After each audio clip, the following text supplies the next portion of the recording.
Hello there, ladies, gentlemen, and unicorns. Thank you so much for watching the premiere and dropping by also in this stream. And congratulations, Lady Mistleaf, on winning the pop quiz finally after so many years. It pays off that the high score table in the CSS really has 5 slots, and today they are all filled. Thank you so much for partaking in the quiz, everyone. And Limbonaut is a very close second with 6 out of 6 questions answered correctly, but Lady Mistleaf, you got 13 out of 14 very obscure, very nerdy questions correct, so congratulations. So yes, I'm still riding on the high of the premiere. It was so good to finally see it all come together and be done with it.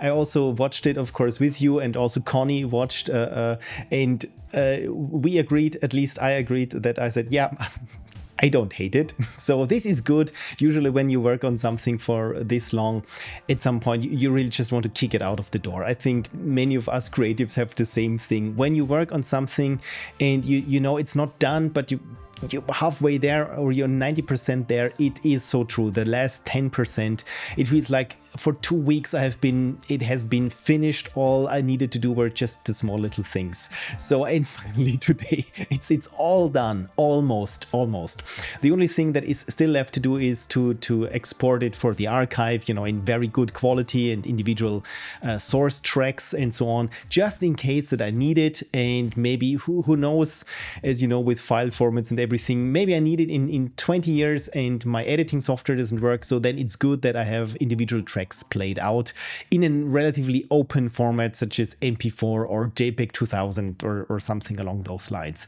Yeah, this is the other part of it, is of course this huge data management thing. But again, I really want to say thank you everyone for supporting me all these years. It has been a while since the last post-mortem up to the latest one. I think it was like 4 years. It's crazy. Yes, so much things have happened, and I really wanted to make this one to make up for it with this one. So I crammed, as you probably have seen, lots of small little flourishes here and there in, and so that I know that many of you say you keep rewatching the post-mortems, and I wanted to give you one that you can rewatch, hopefully over and over, and always find new small little things in there that you haven't seen before. And of course, I think I'm going to spoil pretty much all of them because this is the plan for today, that I go through the edit with you and give you a behind the scenes of the making of a Ludum game. Yeah, we're very meta right now, and as Frank said, the fourth wall has not been just trembling. I shattered it, and maybe I will shatter even the other walls. They were expensive to build, but I mean, since our suspension of disbelief is now out the window, anyway, I think I can go ahead. So if you do not want to be spoiled about all the small little details and little Easter eggs or things, or small little things that I hid in the post-mortem, and you're free to go. Again, I just want to say thank you everyone, and yeah, let me try to catch up with the chat. And yes, of course, I have to celebrate. I get the unicorns, they all already have congratulated me, everyone apart from Sprinkles, but I think she's planning in a surprise party, so I will just feign ignorance. You haven't heard a thing. Yeah, I think she's somewhere else. She's daydreaming. Anyway, I celebrate here with my crystal tea, as I call it. It's just water. So yeah, it's always fun and healthy to stay hydrated, and I tend to forget. So before looking at the chat, I will first have my water. Otherwise, I forget. Right. So, Kersey, thank you so much for saying very well done. Lady Mistleaf says, it was good. I just had that feeling of impeding doom of this is going too well.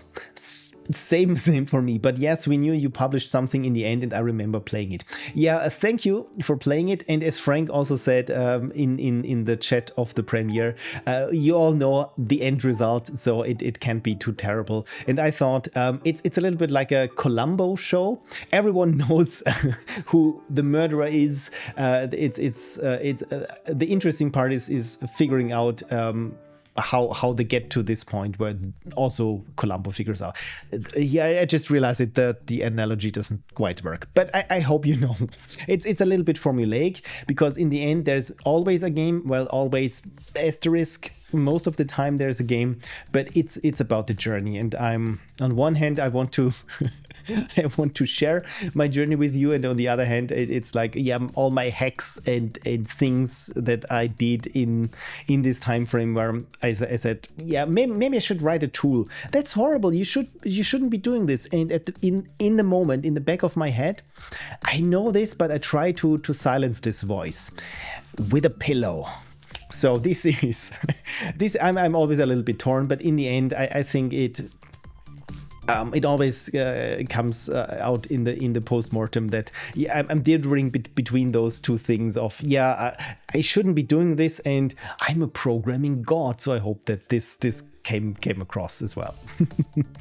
But that just means we're invested, says Lady Misleaf. Okay, I'm glad I'm very glad when you're invested, but two things are super important to me: that you're entertained and that you're hopefully inspired, because there's a new Ludum Dare happening in 4 weeks, I think.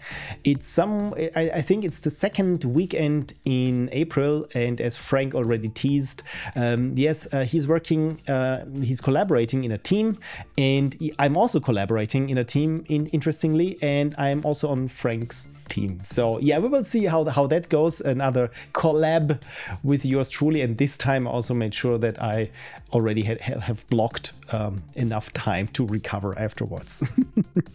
Doc Frankenstein is here, and he says, it's been so long. Yes, it has been. I'm terribly sorry. It's interestingly, the older you get, the less time you have. I realized this when I was just cruising today, and I realized, you know what? It's interesting when you're a teenager. It feels like you're bored. You're so bored most of the time, and the older you get, it feels like I want to do so many things all at once, but I have to, I don't know, fill up the car, go grocery shopping, take care of things, and then in the end it feels like, okay, finally got time. But I'm so tired right now. So yeah, it's I think life is an ongoing time management exercise, and I always want to say that I'm getting better at it, but it feels like it's getting more complicated. So yeah, I hope the next one won't take that many years. That being said, yes, Ludum Dare 42, the film noir one, is still in production, and I'm still working on it. I have had slight problems with one of the software that I was using, Nuke, because they nuked my license. But yeah, that's a completely different story.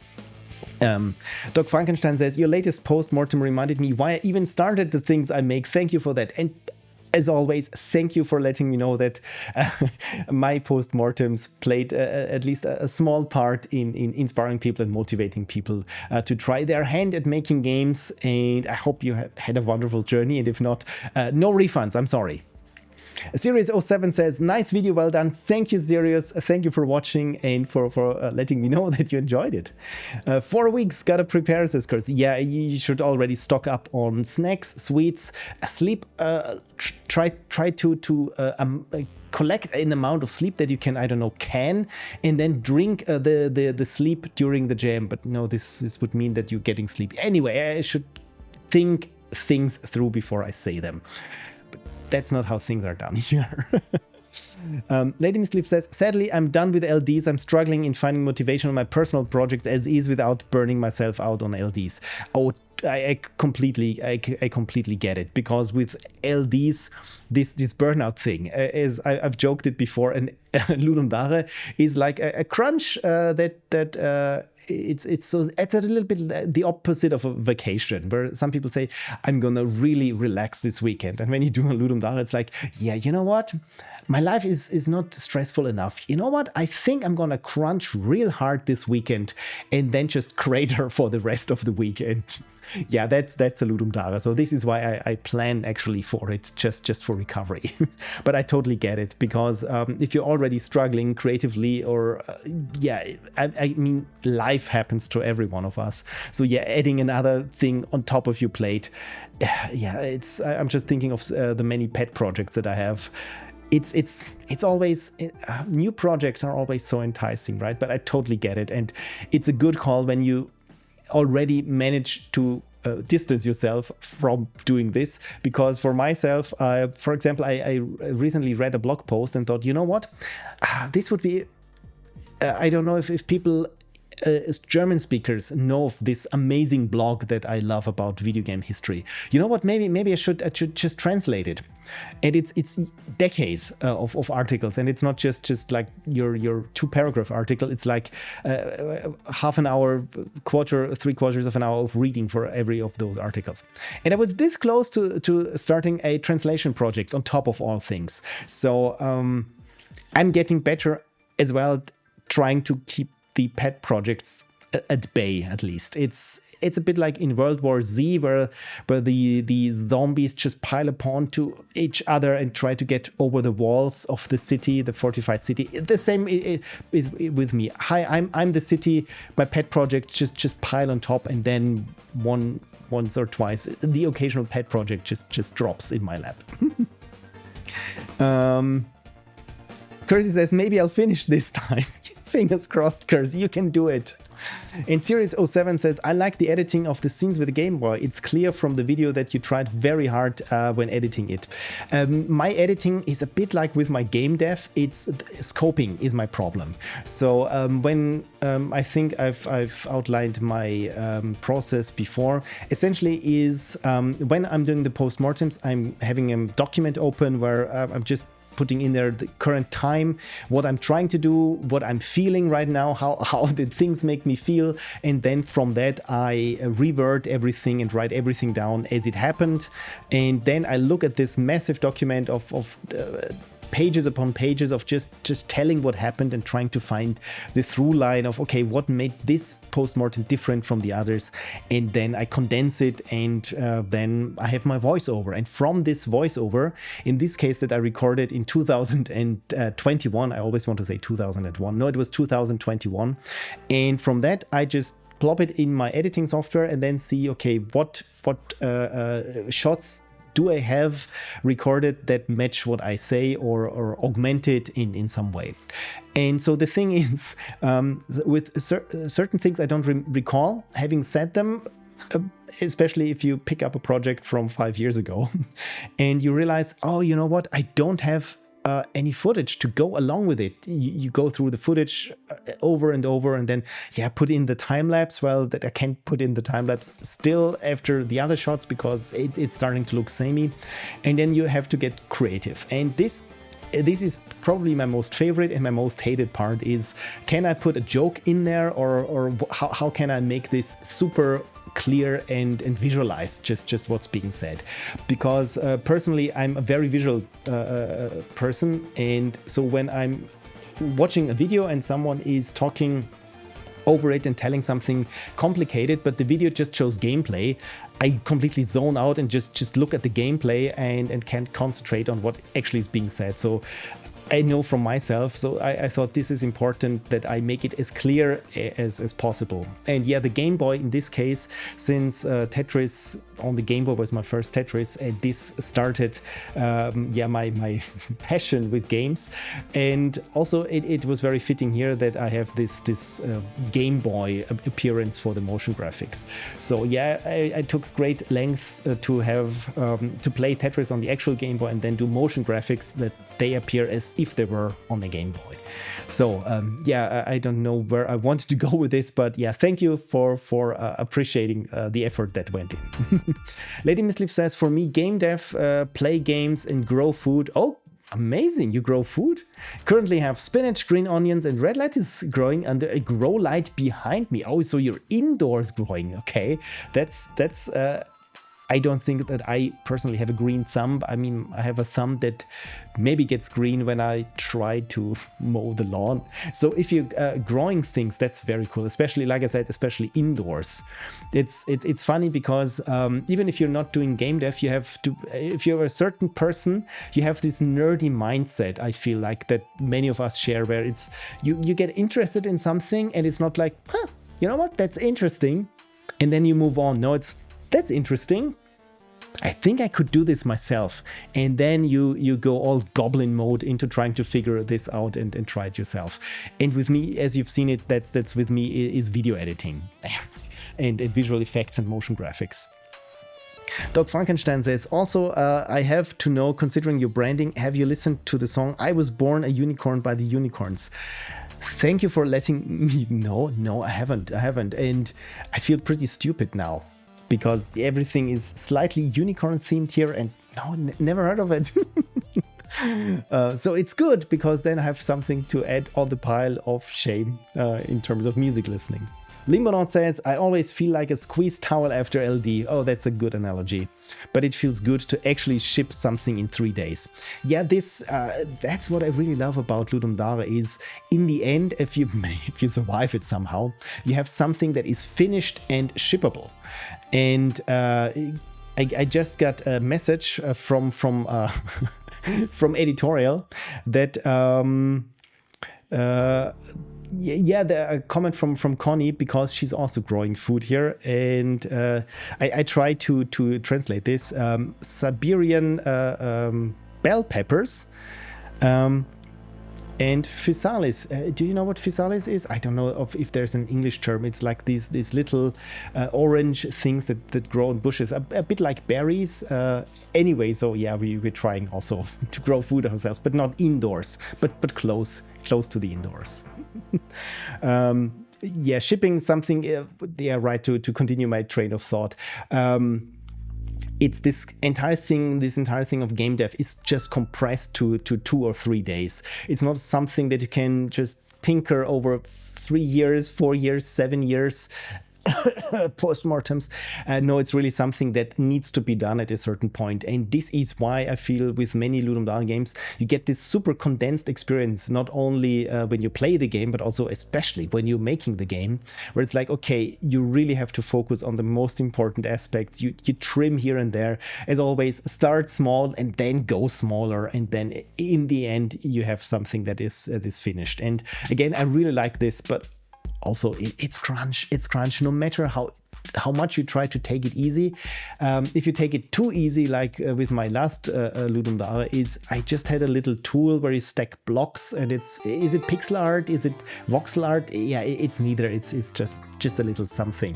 So yeah, and I'm not too happy with that. On the other hand, of course, if you crunch yourself to super exhaustion, you're probably also not happy with yourself, especially when the game for different reasons doesn't come together. Then it's super annoying. And yeah, if this happens like a couple of times, especially in a row, yeah, motivation tends to fade.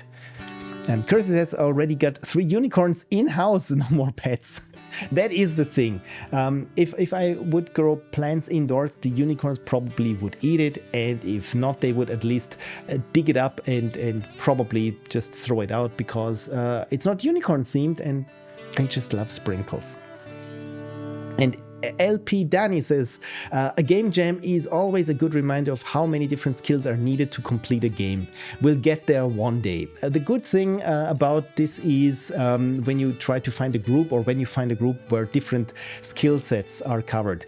I'm just lucky that I'm interested in so many aspects of game making. To me, it feels like, even as a kid, I love to draw, but I also love to make music. Never was really good at it, but I just enjoyed making sounds and also come up with stories. And then for some reason, I don't know when it actually really coalesced everything down for me, but I realized, you know what, making games is like everything of the things that I'm interested in making is just compressed into one. Same thing with making videos and films.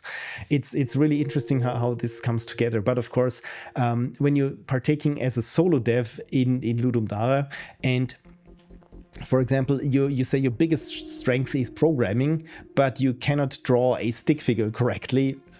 I mean, correct. What is correctly? Anyway, then of course, even if I say now from my high horse, it doesn't matter if your programming is good or if your idea is fun, if your mechanics work. I don't really care about the presentation. Then again, of course, it helps if your presentation is any good. And I can really understand that some of you feel like, okay, I'm lacking in making music or sounds or something. And so, yeah, the best thing is to work together with other people and then just to get one or two tricks of the trade from them, and it's amazing that sometimes even just a side remark of someone who's doing a profession, where they say, you know what, have you tried doing it in reverse order or something like this, and you go like, oh god, I've been doing it wrong, or this is so much easier. And I always feel like no matter what it is, there are so many things that you can learn when you just talk with someone or have someone in the team that has a certain skill set. And again, for game jams, I feel like it's amazing when people of different skills come together and it makes something, or even if it's just a burning wreck in the end, because you all will have learned something. And if it's not burning, if it's actually good, then you also have learned something, but you also learn through failure. Snowzernod says, a great post-mortem. I hope I pronounced your username correctly. Thank you so much. I really do appreciate so many new faces here, or new nicknames in the chat. Also, by the way, a little advertisement.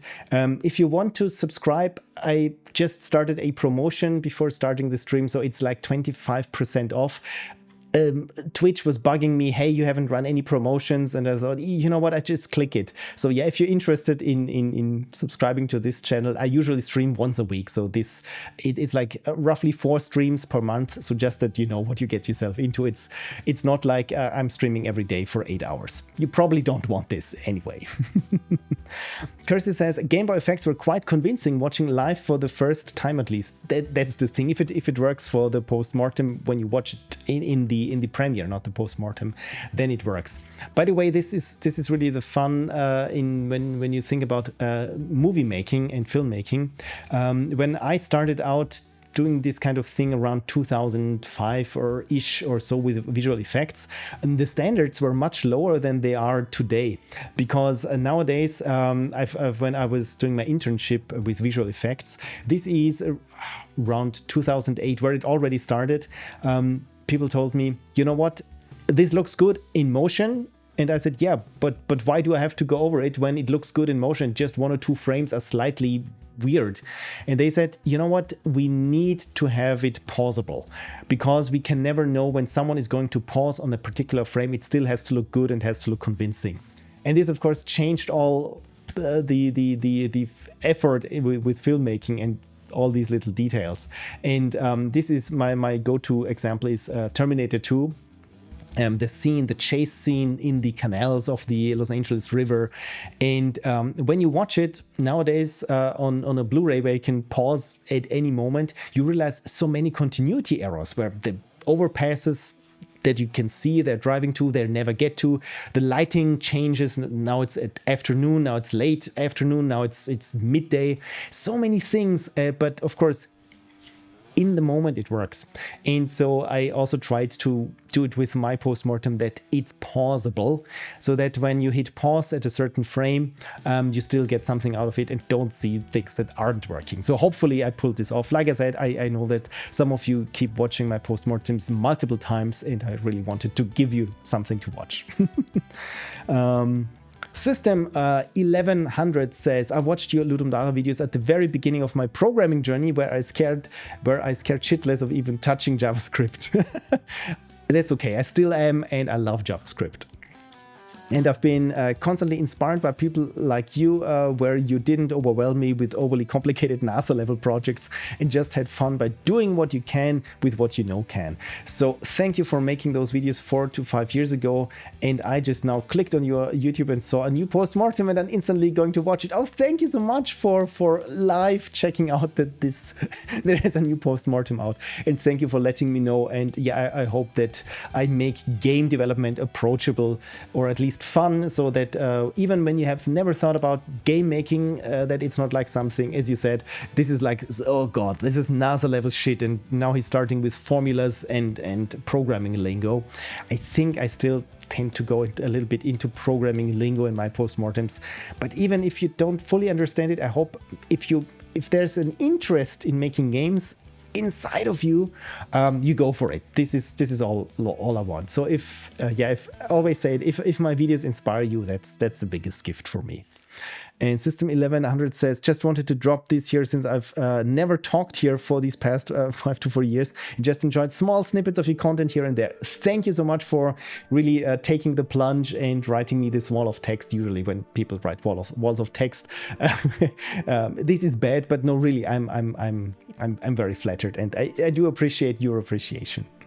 Lady Mistleaf said, ground cherries. I thought I saw them in one of your post-mortems a long time ago. Ground cherries, Physalis in German. It sounds Latin, right? So yeah, I'm a little bit behind with the chat. So yeah, I try to get a little bit quicker through it. Doc Frankenstein also said, oh yeah, Lady Mistleaf said, sorry, this is supposed to be about game dev. Like you said, a nerd out. It doesn't have to be about game dev. This is about creativity and about nerdery, nerditing, nerd things. So it's all fine here. We're all just nerds in different professions. So really, this is no complete. If you're not talking game dev, I ban your stream. And Connie just texted, and she says, me too, Lady Mistleaf. So sorry to interrupt the stream with gardening, blah blah. Onwards with game dev. No, it's fine. It's fine. Don't you worry. It's your passions are valid.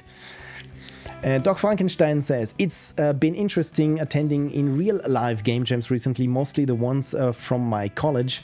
My first one ended in all of us wanting to kill each other, and the project was broken and would crash when opening. Oh god. But we've managed to export the game on one of the computers that had the editor already opened. And then somehow I got hired by one of the people on that team. Isn't this wonderful that it's a learning experience? Like, this also what I've learned in college is I learned a bunch of people. I learned to know them very well so that I will never have a project with them together. Ever.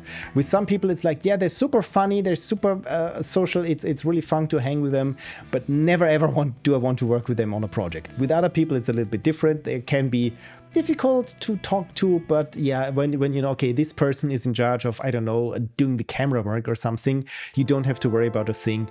It's just, yeah, they're not very talkative. You wouldn't enjoy the car ride with them, but the work there would be good. So this is another benefit of working with game jams, because it's relatively low risk in the end. And yeah, it's like you go through thick and thin with people, and afterwards you can, okay, I can completely trust this person, and I will never trust this person with my files ever again. Cursor redeemed Hydrate. Thank you for redeeming Hydrate. I'm very talkative today. I had like 3 coffees and was very much looking forward to the premiere.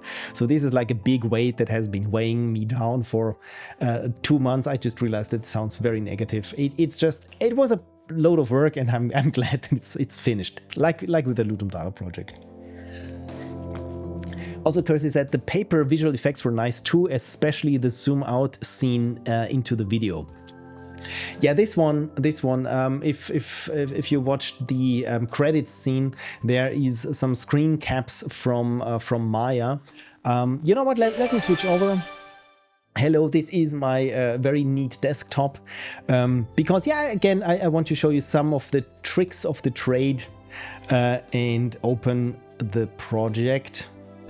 Yeah, for the editing nerds, I do everything now in DaVinci Resolve. I've been, before that, working with Photoshop and Photoshop. What's the Photoshop for moving images? AfterEffects. No, the other one, Premiere. I've been working with Adobe Premiere ever since Adobe Premiere 1.5 that somehow I got my hands in as a student back in the year 2000. And I thought, oh my god, this looks so professional. This is like a super professional editing software. And as a long-time viewers of this stream know, my absolute bashing and resentment that I have for Adobe nowadays, because their software really has more or less gone down the drain in recent years, like 5 or 6 years. So and the biggest problem that I was having with all different file formats, I mean, I have cameras, live action cameras, but I also have, of course, phone cameras, various codecs from screen capturing and time lapses of thousands of images, and then of course visual effects, industry standard visual effects. So at some point Adobe Premiere was just creaking under the weight, and especially if you cannot play back an MP4 video in HD. We're not talking about ultra high definition like 4000 pixels or 3840 pixels across or something.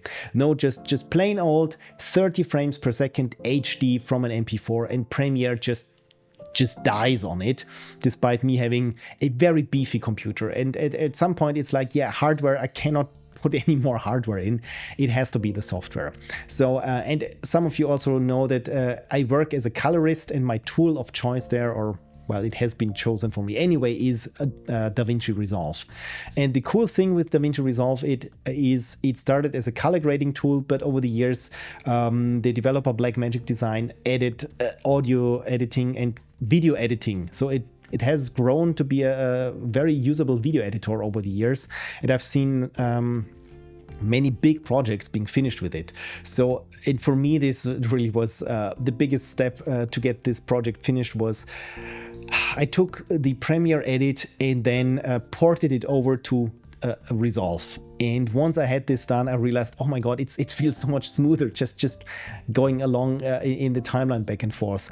So with that being said, of course it was not as, yeah, just import it and it will work. No, I really had to go into every, I don't know, scaling effects and retiming and effects, because of course Adobe is not really interested in exporting timelines to other software, because it's other software. Same thing, of course, with Resolve. So there has always, I feel like there has been not an open reluctance about being interchangeable with different projects, interchangeable be of different vendors or that kind of thing. So yeah, in the end you always have to put in some work to make it work. What else have I missed? LP Dani says, growing chili and tomatoes on a balcony, they really brighten the gray apartment building. Yeah, when you grow something yourself, it's magical. Like we have here, I think we had one apple. Or no, I think, or did we have two? Anyway, you can sustain yourself from what you grow, but it just tastes so much better when you harvest your first or only tomato or something. So yeah, I'm all up for this. And also handwriting, penmanship. Oh yeah, thank you. With my handwriting, I think I've already said this before, I had to practice it. It's the one kind of handwriting you really learn when you're in school and they teach you to do the proper bows and everything. And after that, as a teenager, I felt very rebellious and ditched the longhand. And so whenever I noted something down, I tried to do it in print letters and not in connected script letters. Right up until the point where I saw Sleepy Hollow, the Tim Burton movie, on DVD back then. It was like 2002, 2003. God, so many years back.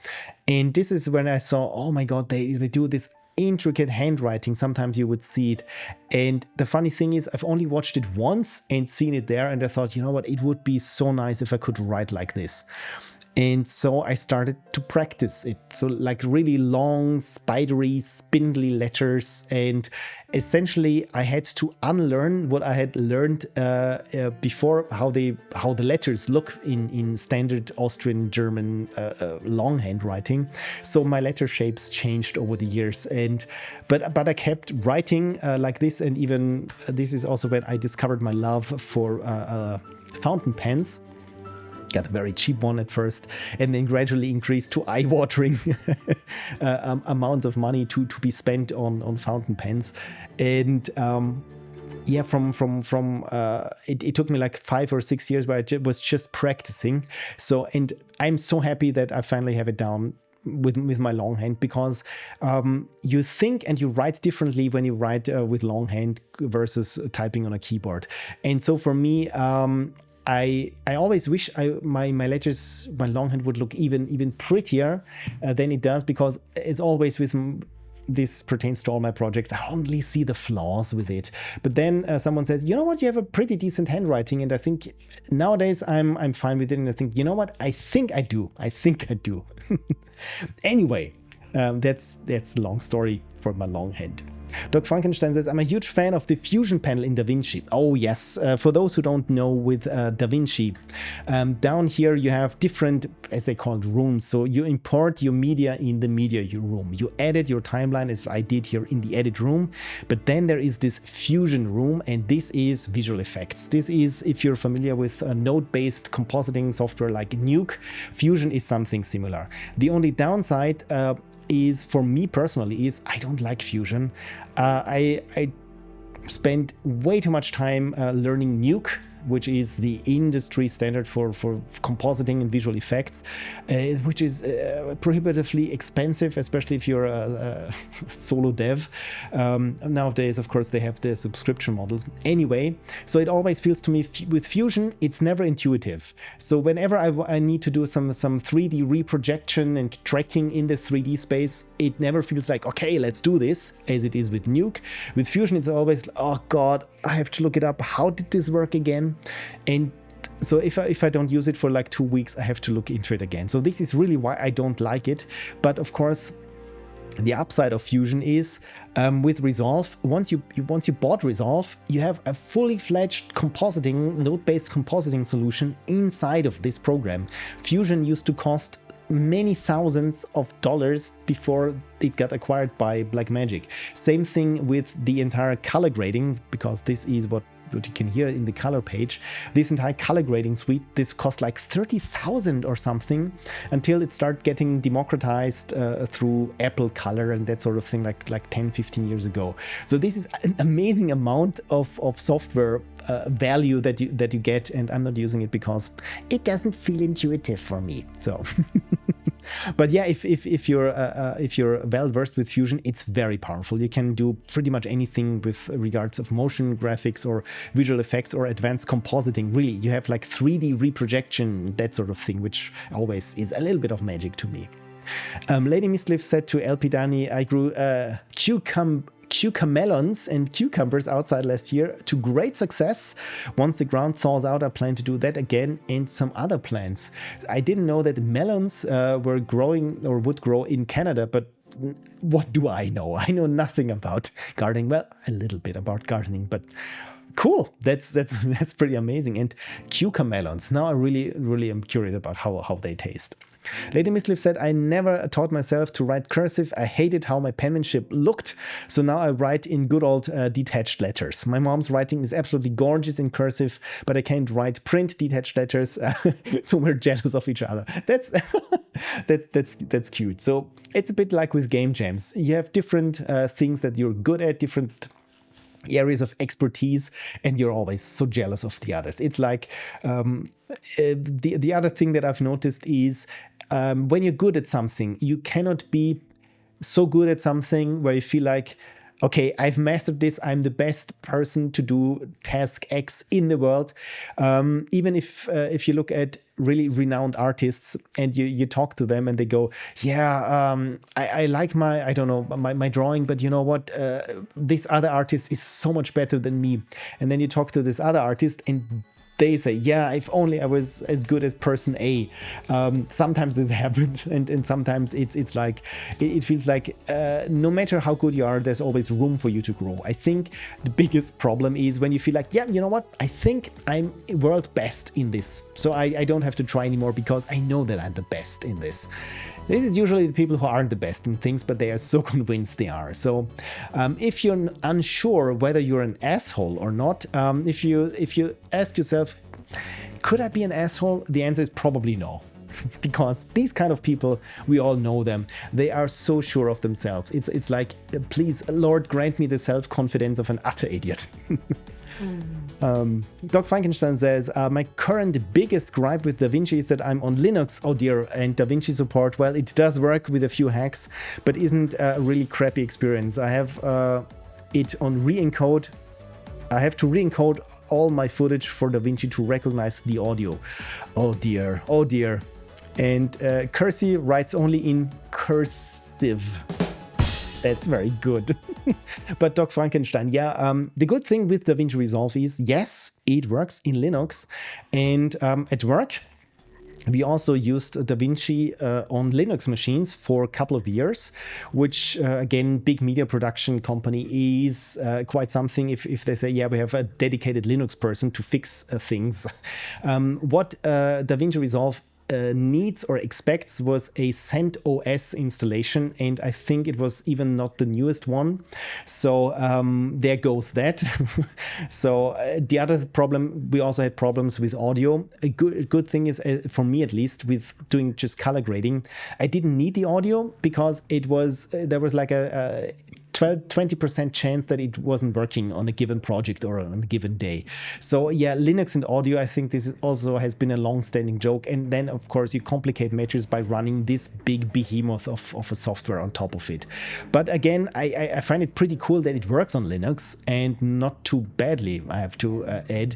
I mean, I was privileged in a privileged position at work because we had Linux and it was running on a server somewhere where I couldn't hear it, where they had like 10, I think it was 8 or 10 GPU just slotted in. The funny thing is, if you booted the machine, you could boot it remotely, and then you heard in the server room down the hallway it sounded like there was a jet plane going off because all the fans would speed up when you boot it.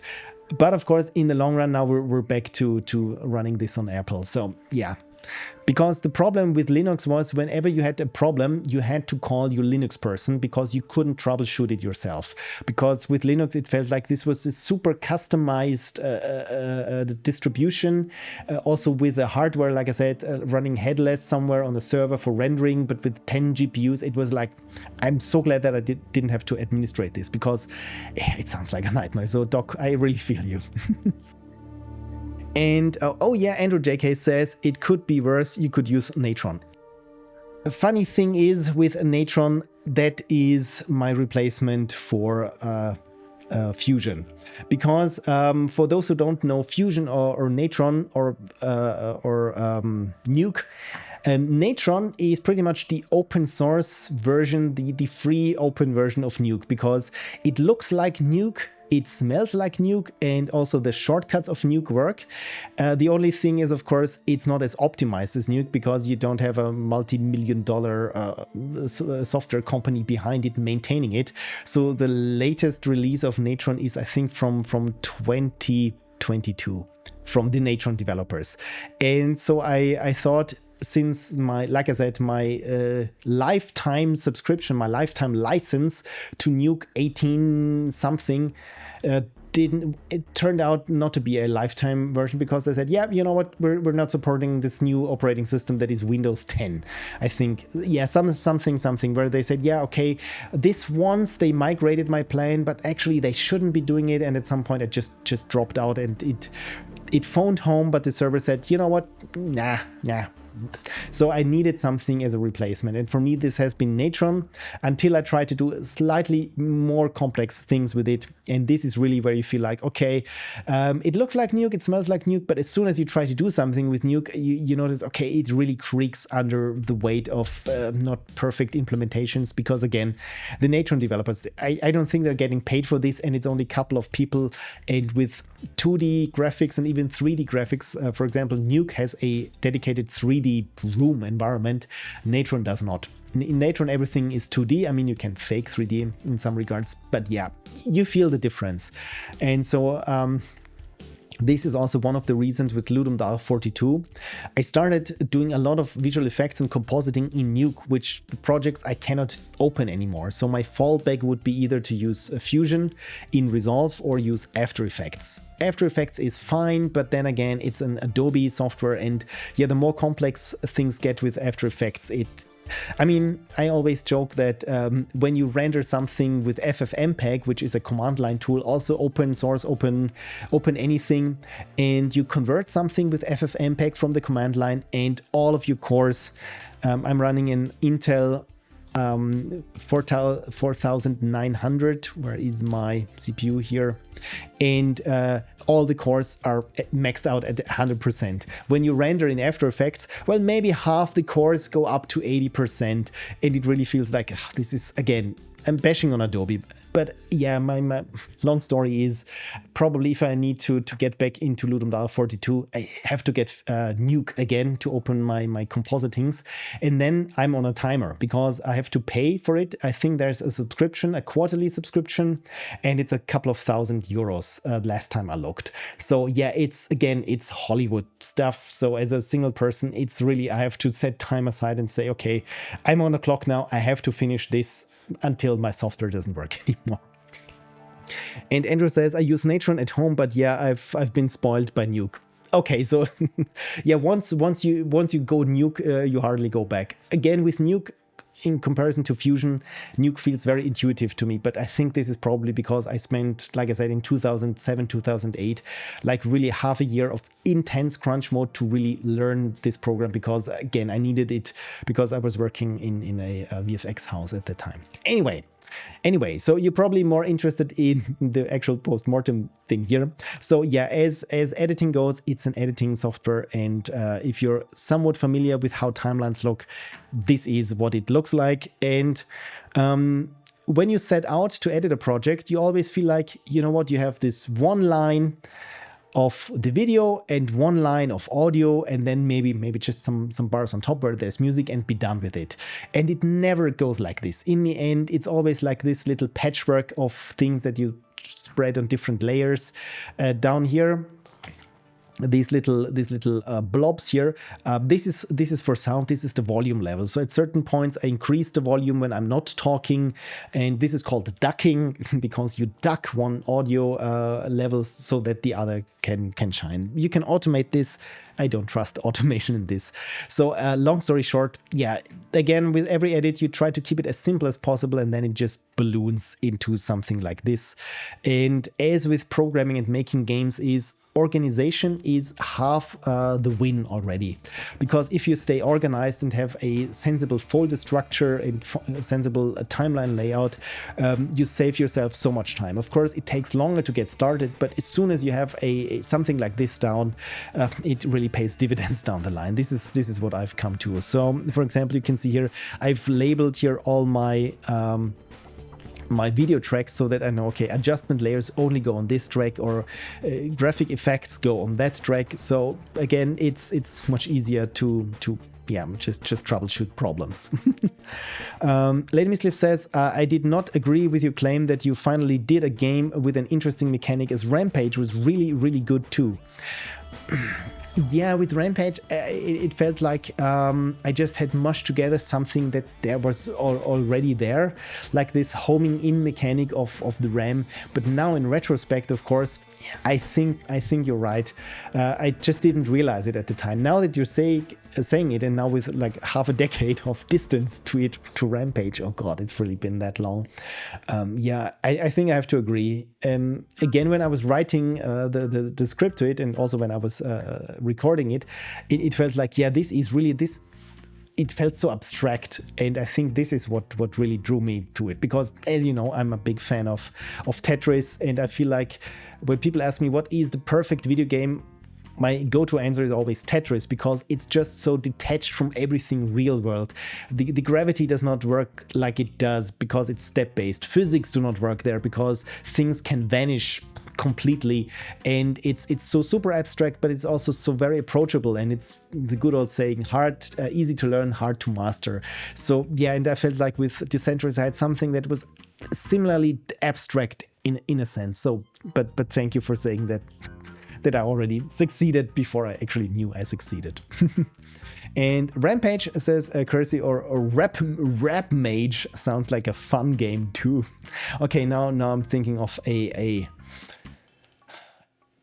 an RPG, but it's only bards, and all of them are rappers, and it's like this mix-a-lot like 1980s rap battles, and you go into dungeons, and so they're rappers but also mages, so you have to freestyle your magic spells. You know what? This could work. I love it. Parappa the Rapper casting spells. Oh, it's so nice that someone else remembers Parappa the Rapper. Lady Misleaf said, the homing mechanic is not new, but the purpose of the homing, staying safe but luring, is what is different. You know what? I felt like I've seen this somewhere before, but as always, people say, yeah, art is just, there is no such thing as something completely new. Art is always inspired by other art. Either you know it or you don't. I know it from making music, where I feel like, you know what? I really like this progression here, and then I keep adding, and it just comes natural. And then a couple of days later, I sit like this at a McDonald's because the music that I was composing, the exact melody is playing right now in the radio. Yeah, it turns out, apparently from just from being exposed to pop music without really knowing what the song is called, it has been ingrained in my brain somehow, where I felt like, yeah, this is a progression of this music, and it's always horrible when this happens. But of course, when you can do this on a much more, let's say, cognizant level, where you feel like, okay, I'm very aware that I'm taking mechanic X from this and combining it with mechanic Y, and then adding a twist to it. I think this is when you can do this intentionally, also with a good outcome. I think this is really the master class of game development. So again, for me, it felt like, yeah, I've seen this somewhere, and I probably just stole the homing mechanic from somewhere from some place that I can't even remember. Kersey said, perfect, hopefully to the rap mages. Rap mage. This rap mage, this has a ring to it. This sounds like something that could be that's a streamable game. Lady Misleaf says, you know, I remember this video, I think it was LD41 keynote, where this guy called Phil said that all ideas are technically already done, but the special touch of the dev is what makes it stand out. Exactly. And yeah, that is the thing. I should listen to my own advice sometimes more. Not always. Sometimes I give very, very bad advice. Like, I think it's good to overtake before the curve starts or something. But yeah, with the Game Jam, I think also like 10 years ago, I made this 7 things you should do when you're in 7 rules for game jamming. Recently looked at it or watched it again and thought, you know what? He has a lot of good points, and I should follow them. Maybe next time. I'm going to switch engines during an LD. Exactly, because in the moment you feel like this is a horrible idea, but it could work. And maybe it could work. It's like the meme from Arrested Development, where was it Tobias and who was it? Tobias and his wife, they think they talk about, you know, marriage therapy usually doesn't work, and people just delude themselves into it working and come out much worse than before. But maybe it could work for us. And to me it feels like this old meme where it's like, I know this is bad, but you know what? Maybe in this very particular circumstance that I'm in, it could work. No, it won't work. It won't work. It's like playing the lottery. Probably it won't work. Don't do this. But of course, you're just too passionate and want things to get done. So it's hard, because of course you also want to have fun. Right. Okay. I was talking about all the little things that I shoved in there, and the little Easter eggs, and I just try to get through them one by one, or if I can find someone that might be interesting. So yeah, one thing is I was having a hard problem here coming up with an idea for a title animation. So this is what I settled with. So having these tetrominos, registered trademark, rain down here. Again, it came from rewatching the intro to Benjamin Button, where all the buttons drop, and once they have all settled, suddenly the logo that was already printed in parts of all of them just magically appears, or where it feels like the buttons just fell in the right way so that they formed the logo. I tried to recreate this. Turned out that I need to have 100 or even 1,000 local texture mapped files, and I didn't know how to do this, so instead I went with good old dropping rigid body simulation. And the cool thing is with Maya nowadays, once you look it up, it's not that hard. I could do this in like 1.5 hours. So this the longest thing. You know what? Let me mute all the audio, or I can do this. I can do this here in the edit somewhere much more easily. No, I have to switch over to the color page. There we go. so that I can talk over it. So yeah, the cool thing is the longest it took was rendering, and I could render this on the GPU, which again is like something that I could have only dreamed of 10 years ago. Limbonaut says legally distinct cubic shapes. Exactly, it's not a Lego block or a tetromino, it's a legally distinct cubic shape. Thank you. And Lady Mistleaf is gonna lurk. I gotta go wake up the hubby, have fun. And thank you, Lady Mistleaf, for dropping by, for chatting, for attending the premiere, of course. And I hope you have a wonderful weekend. And yeah, the automated unicorn pooped a rainbow, which means I have to do the exact opposite, and that is have another sip of water. Right, before I step through every edit here, is there anything in the post-mortem that is of certain interest to you, where you feel like you want to know more about this effect or that effect? Oh yeah, maybe this might be interesting, mildly interesting. For example, here this nighttime sequence. If I deactivate the color grading, it looks like this. This was all day for night, as they say it. So again, it's just the magic of color grading makes it look like it was shot at night, which is really something with color grading. I feel like every year I'm getting better at it and feel like I can. Yeah, just tease out a little bit more of the footage. Game Boy and paper were my top curiosities. Alrighty. Then let's head, I think, to the paper first. Yeah, this one, for example. How was this achieved? So the camera animation. This was not a 3D camera animation. This was actually filmed with my phone, I think. Okay, you know what? We can look it up. It is called MG04, which means MG in my case here stands for motion graphics. And let's see here. Let's just open it up, and then we can show exactly how it was done. Reveal in media storage and reveal in. Oh, this was the wrong file. There we go. Open file location. There we go. So here in this folder here, let me zoom in. These are all the motion graphics. And oh yes, I just realized it.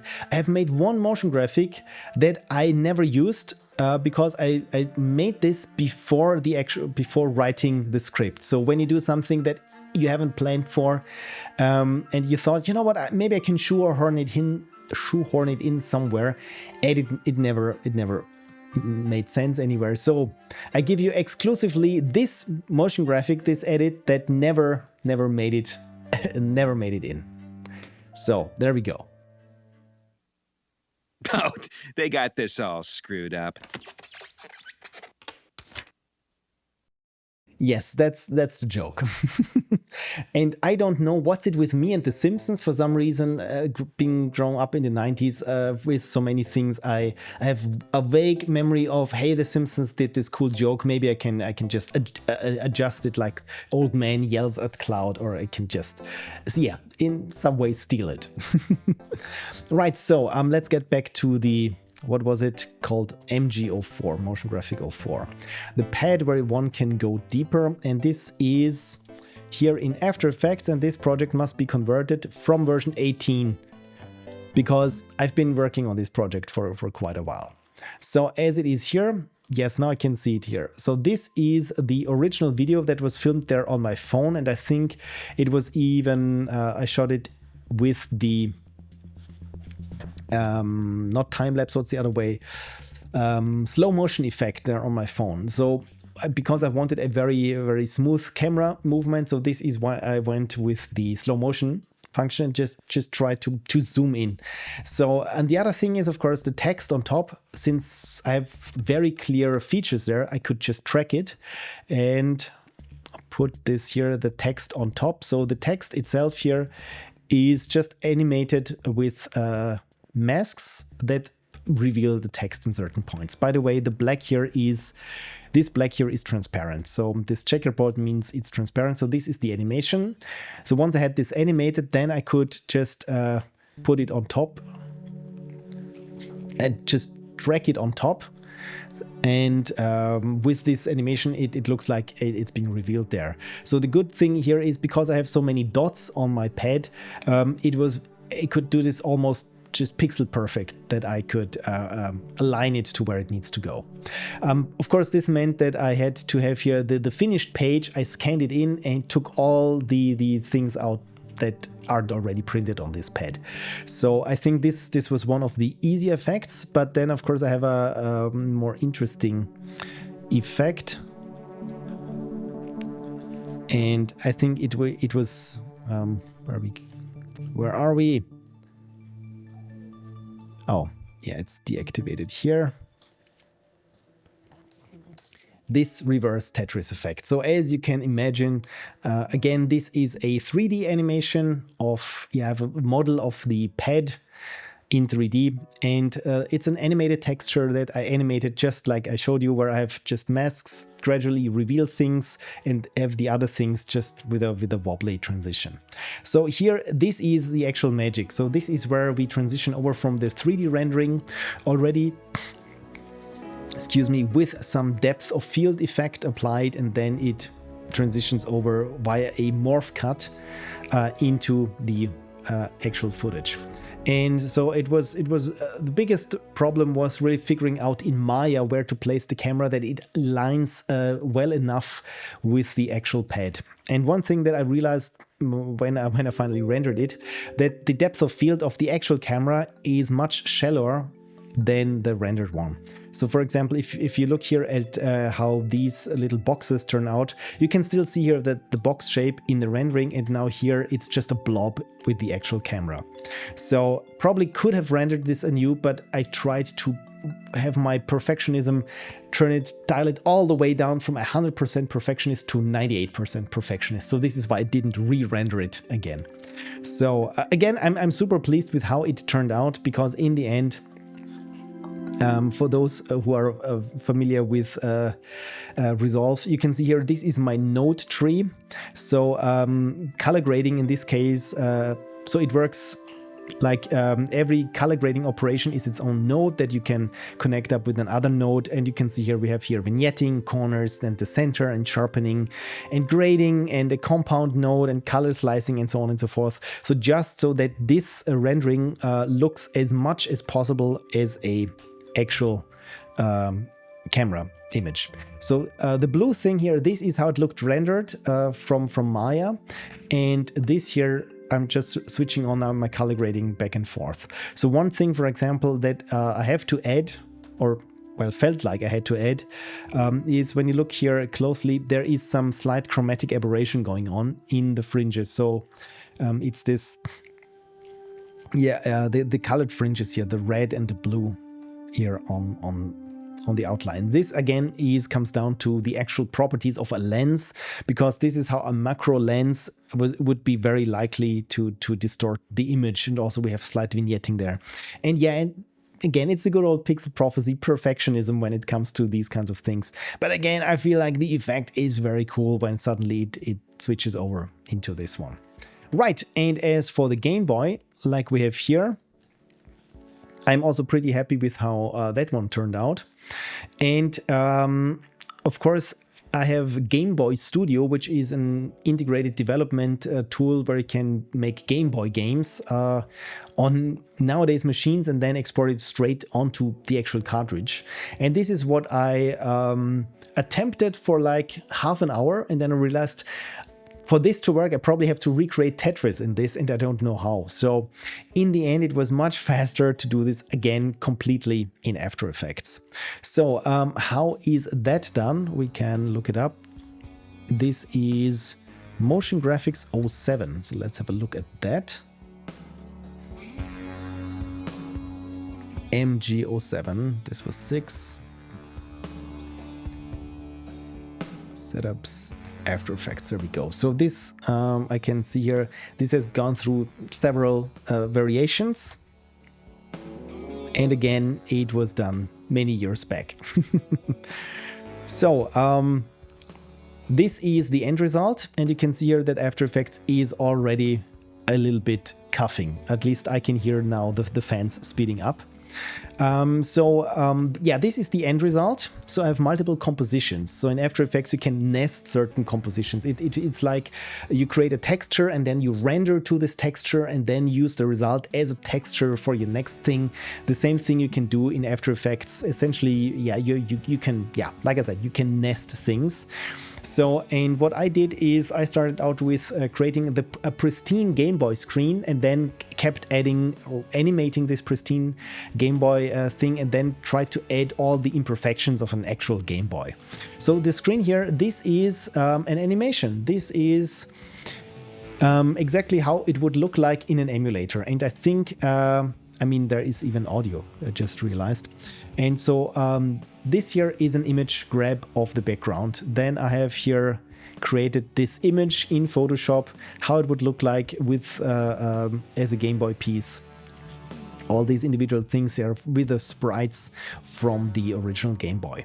So then I animated it in After Effects to really feel like this was like pieces that you were moving around. And so the next composition, so let me close this. So this composition is when I switch it to 100% exactly how it looked like on the Game Boy. This has the actual resolution of the Game Boy and just 4 shades of gray. So, and I realized here I have an offline file. So this is the color bars.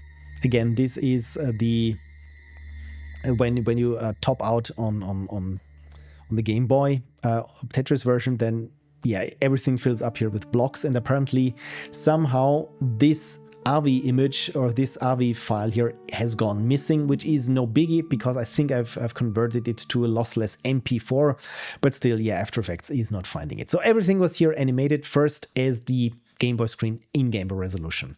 So the next thing I have here is called screen refresh, and when I zoom in, you can see here in the white there are certain kind of dark patterns going over. There you can see it. It's like a gradient that goes from top to bottom. Yeah, this is another little thing that adds to the realism of it, because when you film a Game Boy screen, especially with my camera, I'm filming it at like 29.97 frames per second, and the Game Boy has a slightly different refresh rate, and this is why you can see here certain refresh things, the screen refreshing, and it rolls over as this little gradient. You hardly see it, but you can feel it, because you hardly see it because the Game Boy screen is a little bit sluggish. So this is why I animated it here a little bit more pronounced. In After Effects, you can, of course, do certain things that are called expressions, which are little programs or little, yeah, expressions to animate things. And this is what I did here with this screen refresh. So it's not like I keyframed all these animations. No, it's just here a little bit of JavaScript.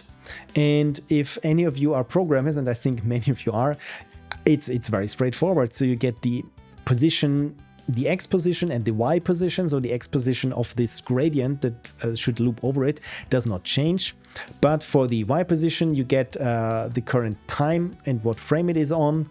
And then you multiply it with a slider of refresh speed. So this again is just a slider in the UI that I can change. So to manipulate this refresh speed. And then I just use the height times 2 and the modulo of this so that it loops over and over. And then I say, yeah, this array, the output is used as position. Simple as that. And when you can, of course, you can do more interesting things here. But again, this is all I needed to know to be able to tweak with it, so that I can have here the refresh slider faster or slower and to animate this effect. So now we have here the actual Game Boy screen and animated this sluggish screen refresh effect that no one probably will notice. And Jerem Watts is here, and he says, hello, congratulations on the Post-Mortem release, all caps.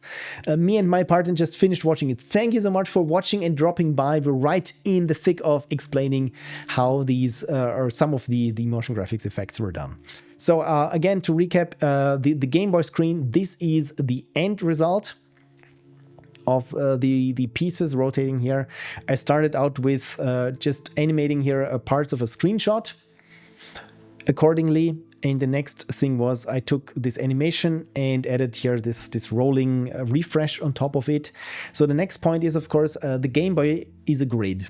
So I have to scale everything up now and make a little grid with those little, grid, this padding in between. If I switch here over to the transparency grid, you can see those black lines, they get transparent. So I scale everything up and make it that it's little squares and not just connected pixels.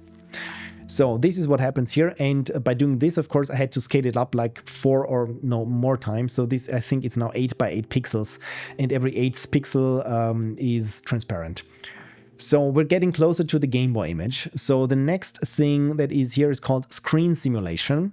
So we switch over, and here you can see this looks like a Game Boy screen, but without the actual Game Boy plastic around it. So this is already doing a lot of heavy lifting. So what is happening here? So first, the good old LCD greenish Game Boy background. This is just a color. Then next thing is that I put on top of it, you hardly can see it, but here it's a little bit of noise, and just to have here this bit of structure to it, so that it doesn't look like, when I switch it on or off, it doesn't look like it's just a solid color without any sort of definition, but it's actually a photo of the Game Boy when it was switched off and then manipulated and well, not manipulated. Well, it was manipulated, but retouched to have just here the faintest of grain on top of it. So next thing that I add on top of it is this Game Boy grid that we just made, but it now has different colors. And again, this is a number of effects. So the first effect is that I change here the appearance of the gray, of how the gray looks. Then I give it a tint. And the tint here says I map the black to this dark blue-green and the white to this brighter green. And this already is enough to give it here this Game Boy feeling. And finally, I blur it ever so slightly. I'm not sure if you can see it. Well, if I zoom in quite a lot, so that it's not as sharp, because then it looks very digital. So this I've learned with visual effects. Always good to blur it just a little bit. So now we have here our Game Boy animation there sitting on top with the refresh rate. And when we look at it, it looks still very, very clean. So what I did on top is I added a certain type of effect that is called a time echo. Let me see where we can. Okay, so when I'm dropping here now this scrolling block, I switch on here time echo, and you can see what happens here is it takes 3 images and blends them together. So 3 consecutive frames are blended together because the Game Boy screen is very sluggish, and this is how I try to mimic this. 3 frames sounds like a lot, but again, remember, this is the entire Post-Mortem is 60 frames per second. So when you look at it in real time, it doesn't look too bad. Again, it looks a little bit better than on an actual Game Boy. So then on top of all these effects, I have another layer that is called inner shadow, because again, this sits inside the frame, the case of a Game Boy. So there's some shadow casting. And on top, I have something that is called screen dust. And it's exactly that. It's just a layer here with a thumbprint on top, because my Game Boy screen is super dirty. And I think after almost 30 years of use, I'll never get this dirt out. So I thought, you know what, I will just double down and also simulate this just in case I need to mix it with the actual Game Boy footage. And right, so finally, this is now our Game Boy screen. Now we have to put it into the case, so to speak. And this is what is happening here in View. And again, it's made up of a couple of layers, and if you are familiar with After Effects, this little cube shape here means this is a 3D layer. What does 3D layer mean? Well, you know what, let me switch this off, and or no, let's keep it on, and I'm just going to animate here the camera so you can see what is going on. And okay, the camera is very much zoomed in, but yes, this is a scan, or in my case, it's an actual photograph of a Game Boy with a very with a macro lens, so that I could go in very close and have this very high amount of detail.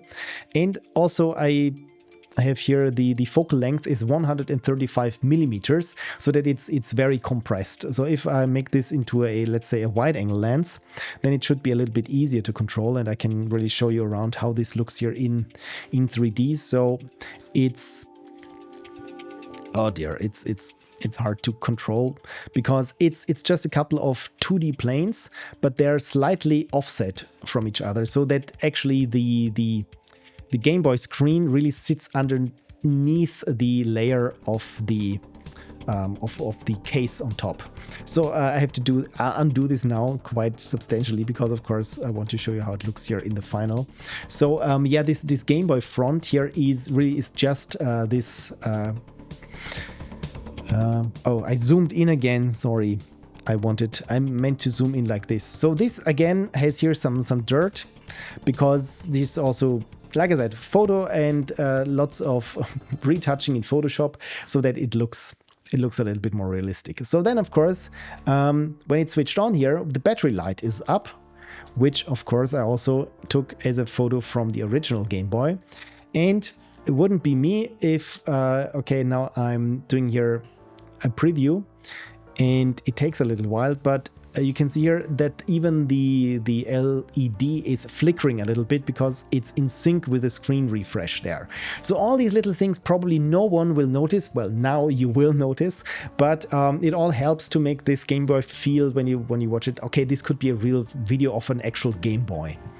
And finally, I have here this layer that is called VFX. So it's now blurry because I moved the camera. I have to really undo this. And this VFX now is doing let's say the cherry on top, because this one now simulates a physical lens as if this was shot with a physical lens. So what is happening here is it's doing two things here, chromatic aberration and optics compensation. So optics compensation means, you can see here, it has slightly distorted edges, because this happens depending on where the aperture blades sit within the set of an actual physical lens. Like I said, no one's going to know this, maybe one or two photographers, but everyone else will just think, yeah, okay, this looks like a macro thing of a Game Boy.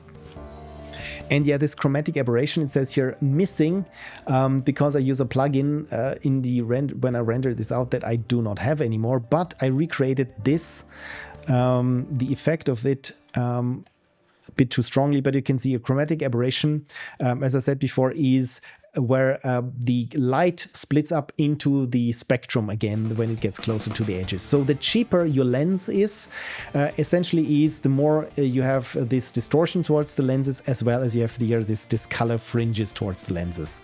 So when I switch this off again, you can see here that there's a difference between this. And this is how I did all these close-ups there of the Game Boy. So yeah, long story short, now when you watch it again, here you can again feel like all these little things like the rollover and the chromatic aberration and so on and so forth. So I thought this was pretty neat. So and then of course there are other effects that you wouldn't really notice. For example, here this. Again, this is what I intended to do with the animation, to do with Game Boy Studio, and then put it on the actual Game Boy cartridge and just film it off the Game Boy. Again, you can probably guess, yeah, I pixeled this in Photoshop, took again way too long, but now I had this setup where I could, when I just change the Game Boy screen, I can render it out, and it goes through all these different compositions that are nested within each other. All I need to do is change the bottommost layer to an animation, or can be pretty much anything, and it instantly looks like Game Boy. I mean, we can, you know what, we can even try this here just for demonstration purposes, where you know what, let's here from the stream, let me smile and take a screenshot here and use this as the Game Boy. Let me, of course, for this to work, I have to, where is Resolve? Oh, Resolve is in full screen. There we go. Let's bring this in and put it here as the Game Boy screen. And the only thing that, of course, I need to do now is to reduce this to 4 levels of gray, which should also not be too hard. So this is in the stylize effect and posterize, it's called. Then I can set my posterization level, and if it's just level 2, then it looks like this. Then, of course, I just change the colors by doing, first let's go with desaturate everything, and you can see here now the red has pretty much, through desaturating, is exactly, mathematically exactly the same as yellow, which perceptively it is not. So probably need to do things differently. Oh dear, we're already off a tangent here. So color correction, where is my level splitter? Color, no, what's it called? Or was it here in channels? Channel combiner. No, it must be here. Color balance, color channel mixer. There we go. So I can here mix different color channels. So for example, let's just use 50% of the red channel, 50% of the green channel, and 20% of the blue channel. So there we go. They have it a little bit better. And finally, I say, you know what, I want this to, I mean, we already have it mapped. So this is now my Game Boy screen.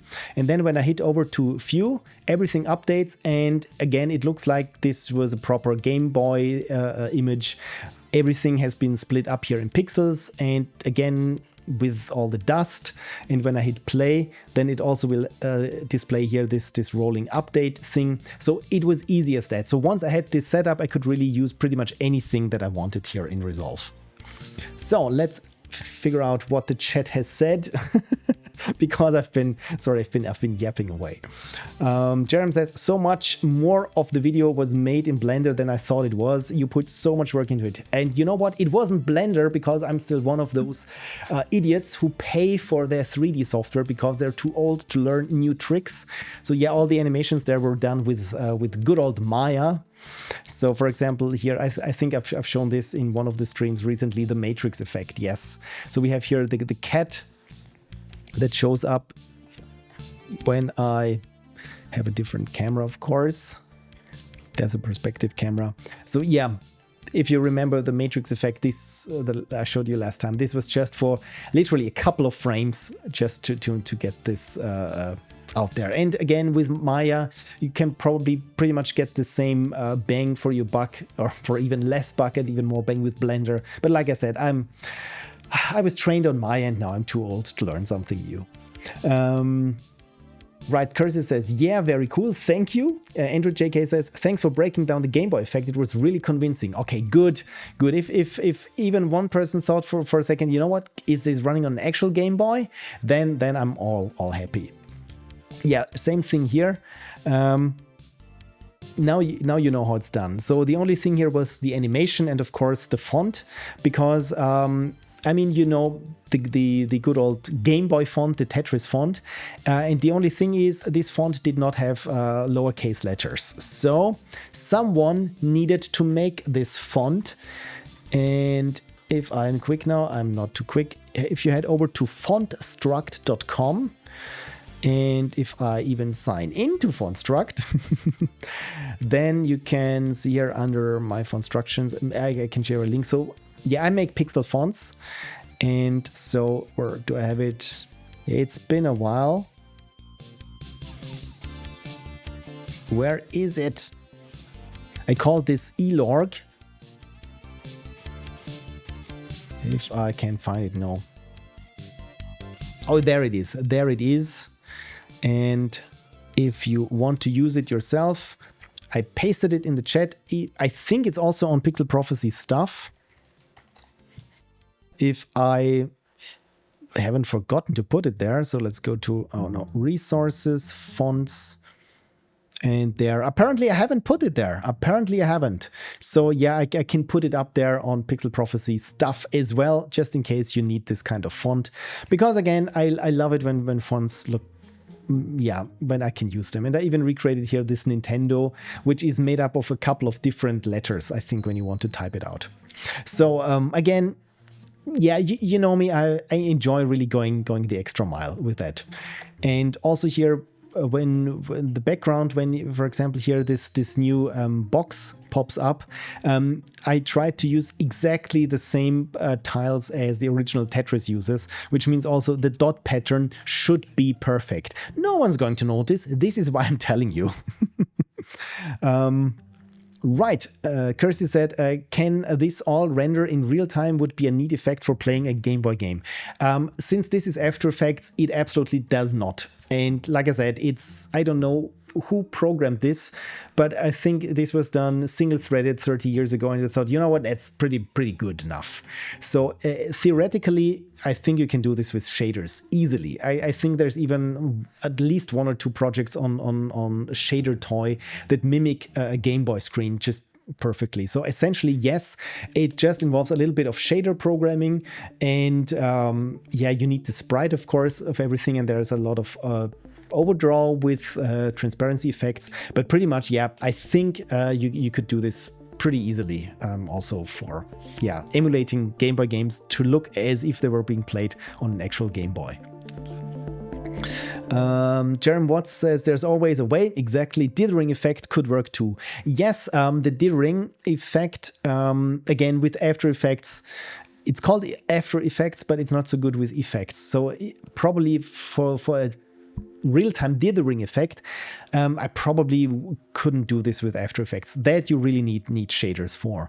I think I've shown you my dithering tool a couple of streams back when I really wanted to make Game Boy games. I mean, I actually started making Game Boy games, but then I got distracted, as is always the case. So, but I can quickly show you this. I just need to find it here in my projects. Where are my projects? Oh, it's called, I'm already in my projects. Programming. And was it 23, I think?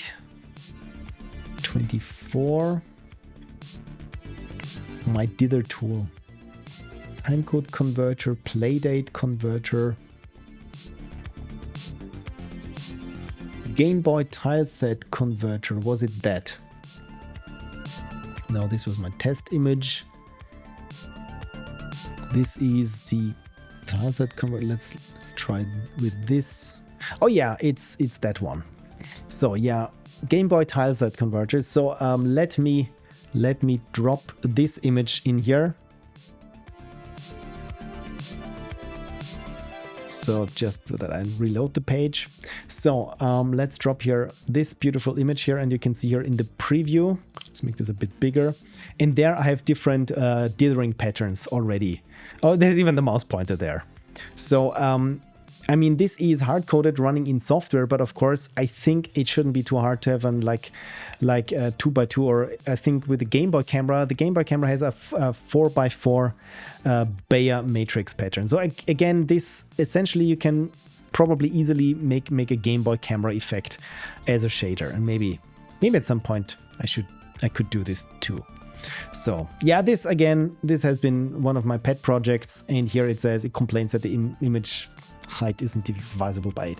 I love making tools, always have. Oh yeah, you can also here flip through different palettes, because who doesn't love palettes? And you can even split it up here into 8x8 tiles. So because the Game Boy, all the graphics, all the Game Boy characters are 8x8 pixels. And so, of course, if you have repeated pixels like these 4 pixels here, you only have to store it once in your tile map.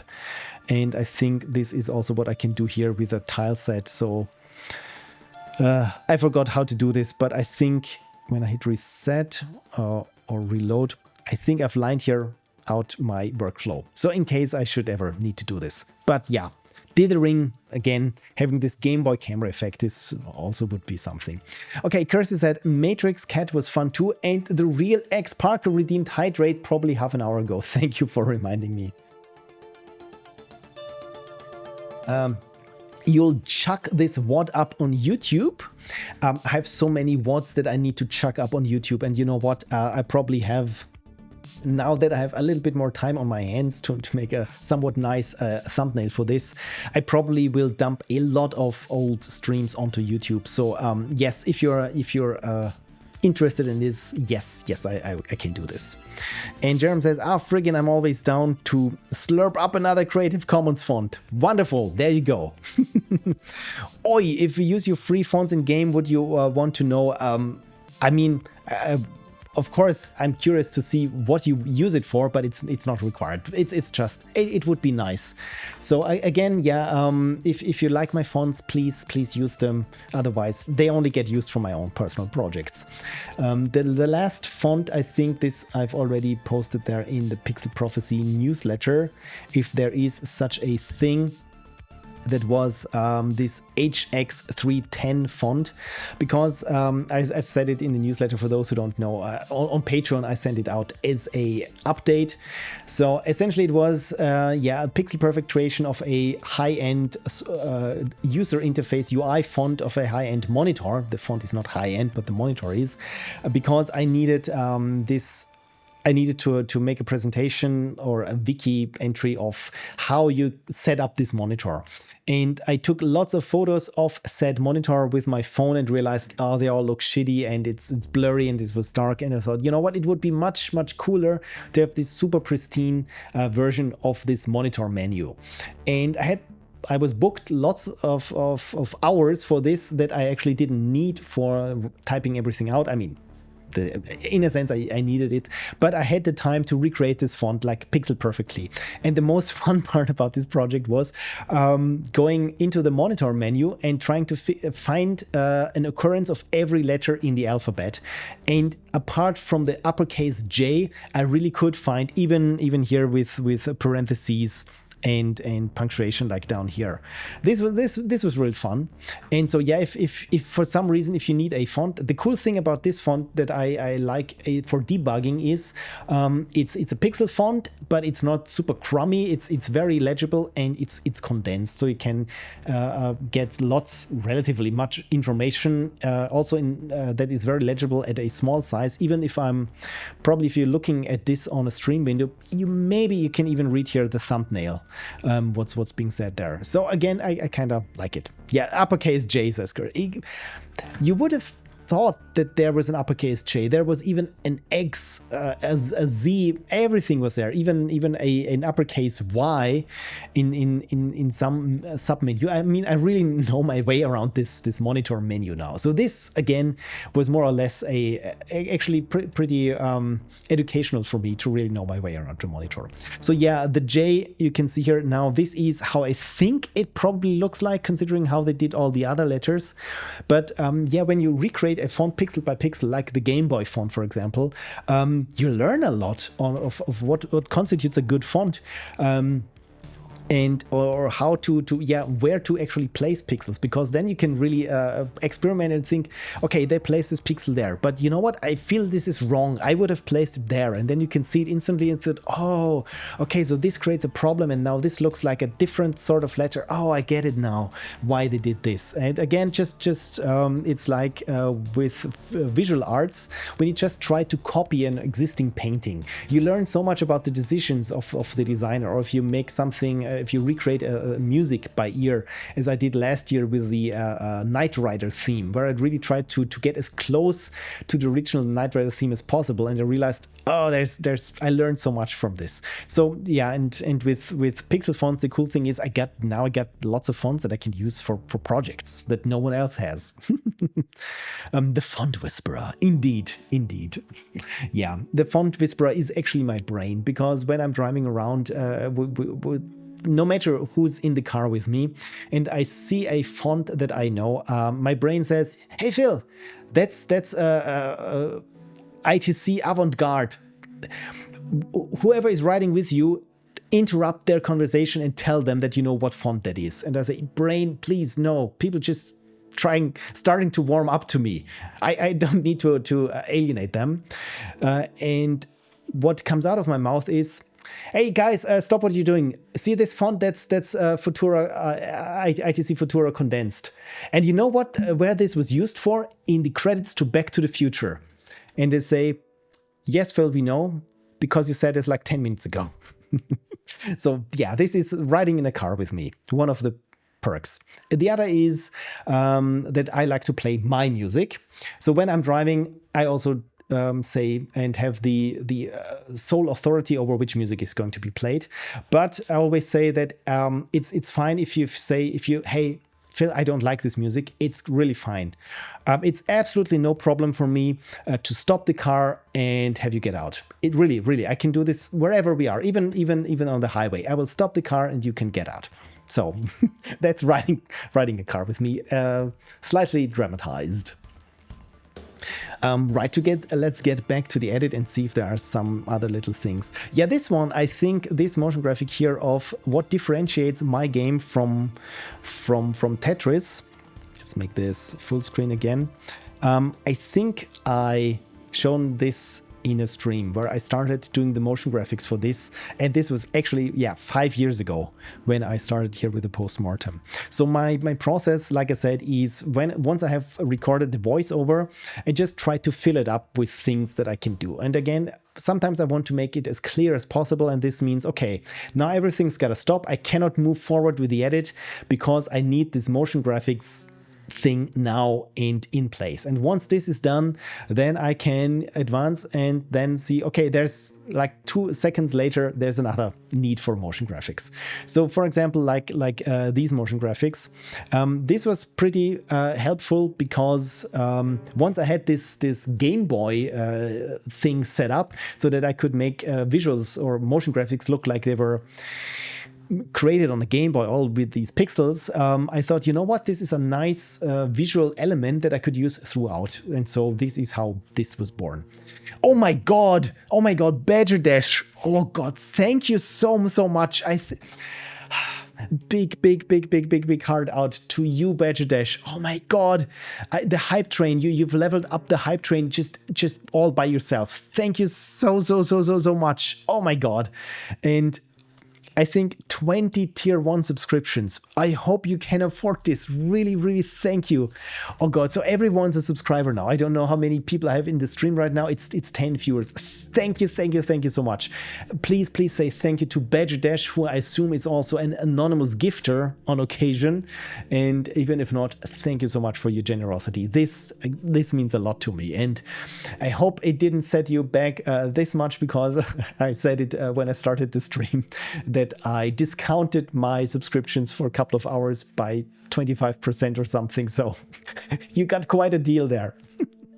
Thank you so much, Badger Dash. Really. It's again, my grin is now stuck in my face. You have to live with this now. There's a discount indeed. Thank you for using up the discount.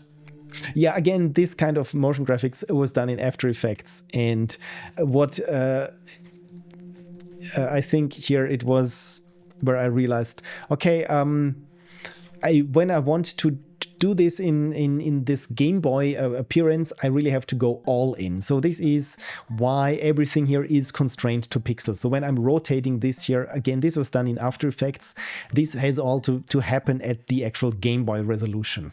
And again, it's a small thing, but I realized that, you know what, it looks pretty good. And I just noticed a pixel that I don't like. Yes, we're at this point now where when you look at here at this one here, it has here this gray pixel. This one does not have it. This one doesn't have it either. Yeah, this needs to go before I archive this. We're at this point now. Pixel futzing. So I think when you're at this, yeah, then all's good. One thing is here with my motion graphics or my, let's say, visual effects. There's one thing that you probably wouldn't consider a visual effect, or you wouldn't know that it is a visual effect when I get there. Oh yeah, this yellow one here. So and it's all these night shots. So this, if I make this here full screen, this is with color grading and without color grading. This has been completely recreated in Photoshop. The reason for for this is because the camera was just too noisy when I recorded this. So actually this shot exists, it just doesn't look as neat. So I have here a demo reel, which I call demo rel comparison, with all these kinds of shots where I can show you the difference between how it looked before. So yeah, I think we can do this here. So this is the final result here with color grading and so on. And there we go. This is how it looked straight from the camera. So it's super dark so that you can see something. Can I increase the brightness? No, probably not, because I do not have my color grading panel connected. Let me plug it in. There we go. Yes, now we can see how little there is when I increase here the contrast on this. This is how it looked like. We have here dead pixels, not dead pixels like with dead jokes, but dead pixels like you dead, like here.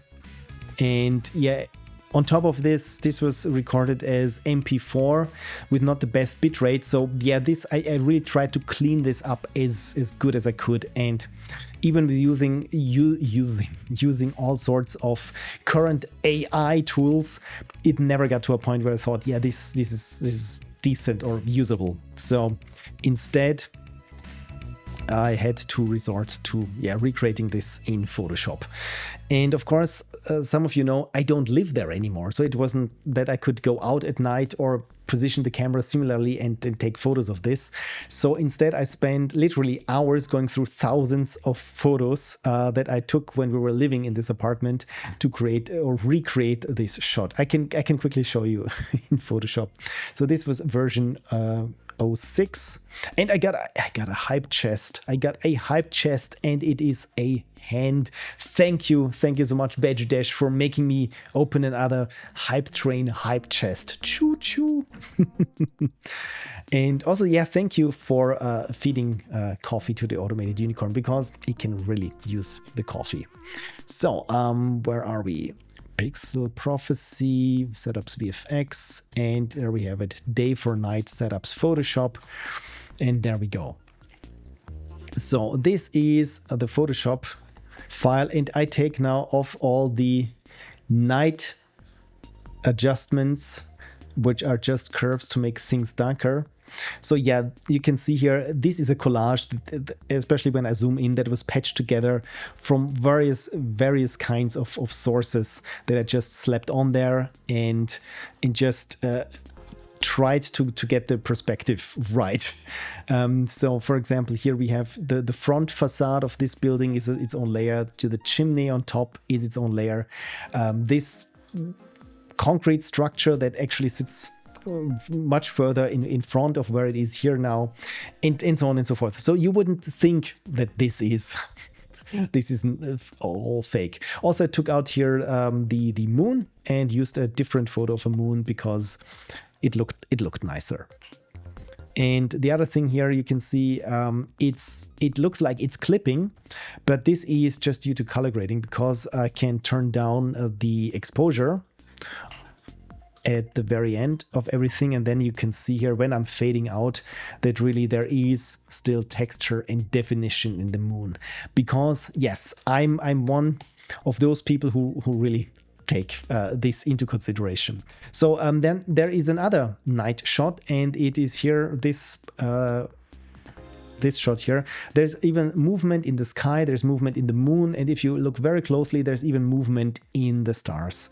It's again slightly exaggerated, but again, this entire shot is fake. This is how it looked originally. I love this shot, but I couldn't use it for obvious reasons. Even here, this broken dead pixel here. Also, it's slowed down. So I mean, if I zoom in, you can see this is just noise. This is noise and compression artifacts. So again, try to recreate it. And here, when I make this a bit brighter, you can see here that it looks way too clean for what it is. And Kersey is not surprised by the dedication. Again, this I think those night shots were the last things that I still needed to be done, because the noisy night shots, no matter how, like I said, no matter how well I try to treat them with AI, denoising it, upscaling it, enhancing, it never looked good. And they always stood out to me, and I said, you know what, let's just make them fake. Same thing here. This is fake. This is the actual shot. Let me see if I can. Oh, I deactivated everything. Why did I deactivate everything? Oh yeah. So yeah, again, same thing here. It's not as bad here, but still too noisy, and I couldn't get anything usable out of this. So from what you now that I've over brightened everything, now also the moon effect is out of whack. But you can see here, this is what I tried to do with lots of AI tools in different stages. Everything is here super blurry and super muddy, and it's relatively horrible because I was running out of time. But if I make this just as dark as it needs to go, again, the moon is slightly fake. By slightly, I mean completely fake. So if you compare it to the actual shot, the moon actually sits a little bit further to the left. Anyway, same thing here.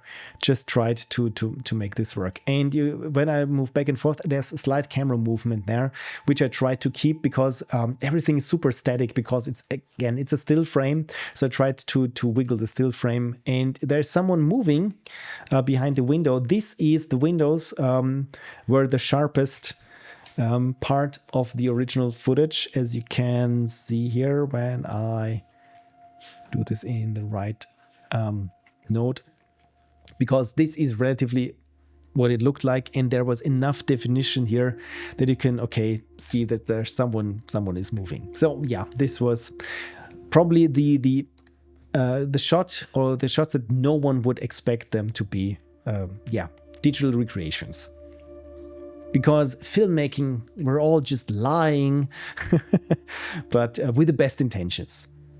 Jerem says, OMG, that's crazy. Again, this is why I'm sharing this with you. For you have to have the insight into how the sausage was made. But I think those are the most glaring visual effects that I did. Let's see what others have what have I done? Okay, so we're here in the Game Boy converter. That's completely the wrong folders. So VFX, yeah, I have here a shot of Connie sending me a text message. This one here. I didn't have this shot of the phone. I mean, I had this shot of the phone, but later at night time. So this is, again, Photoshop, brighten it up, changed here the font, and animated here this little notification. So this was actually pretty quickly done. So what do we have here? Yeah, I'm talking about something, but I think I mentioned something here that did not show up on the screen, and so I recorded it and pasted here in a different recording than was actually showing. I'm not quite sure what it was, because it was quite a while ago since I did this. It's just a blur, but yeah, this essentially this is another of those small visual effects that you wouldn't think there are. And of course, then we have here Phil's brain gets switched over. This also was done with Maya. And before that, what I actually wanted to do is show the back of my head with a little flip switch.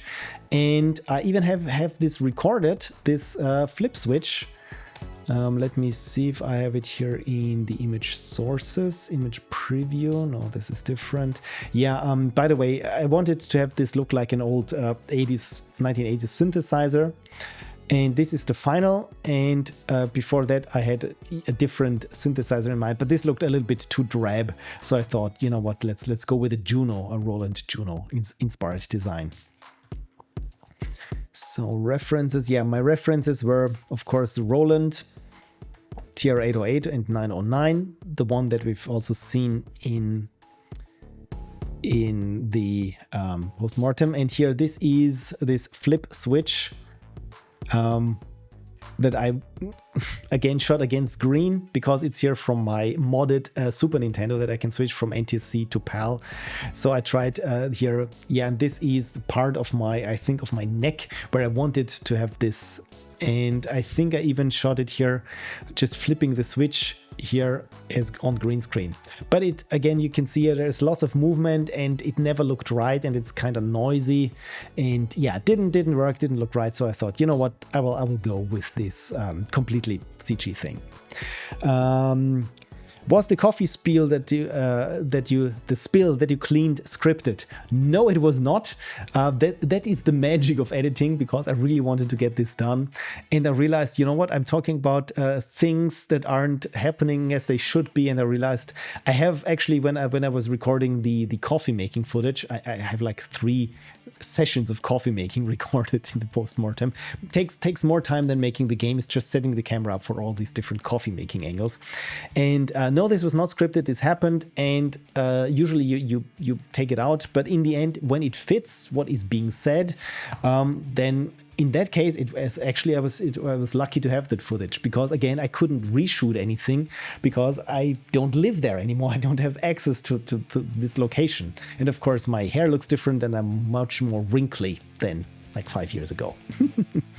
And Jerem thought the synth shot was real. Oh, really? Thank you so much. Okay, in that case, I'm super happy that this really worked. So because the synth shot here, I mean, again, it's not just the Maya thing, but also the color grading.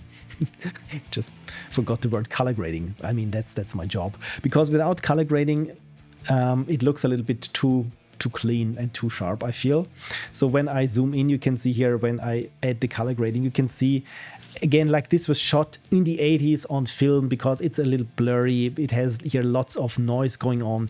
It's a little bit wobbly.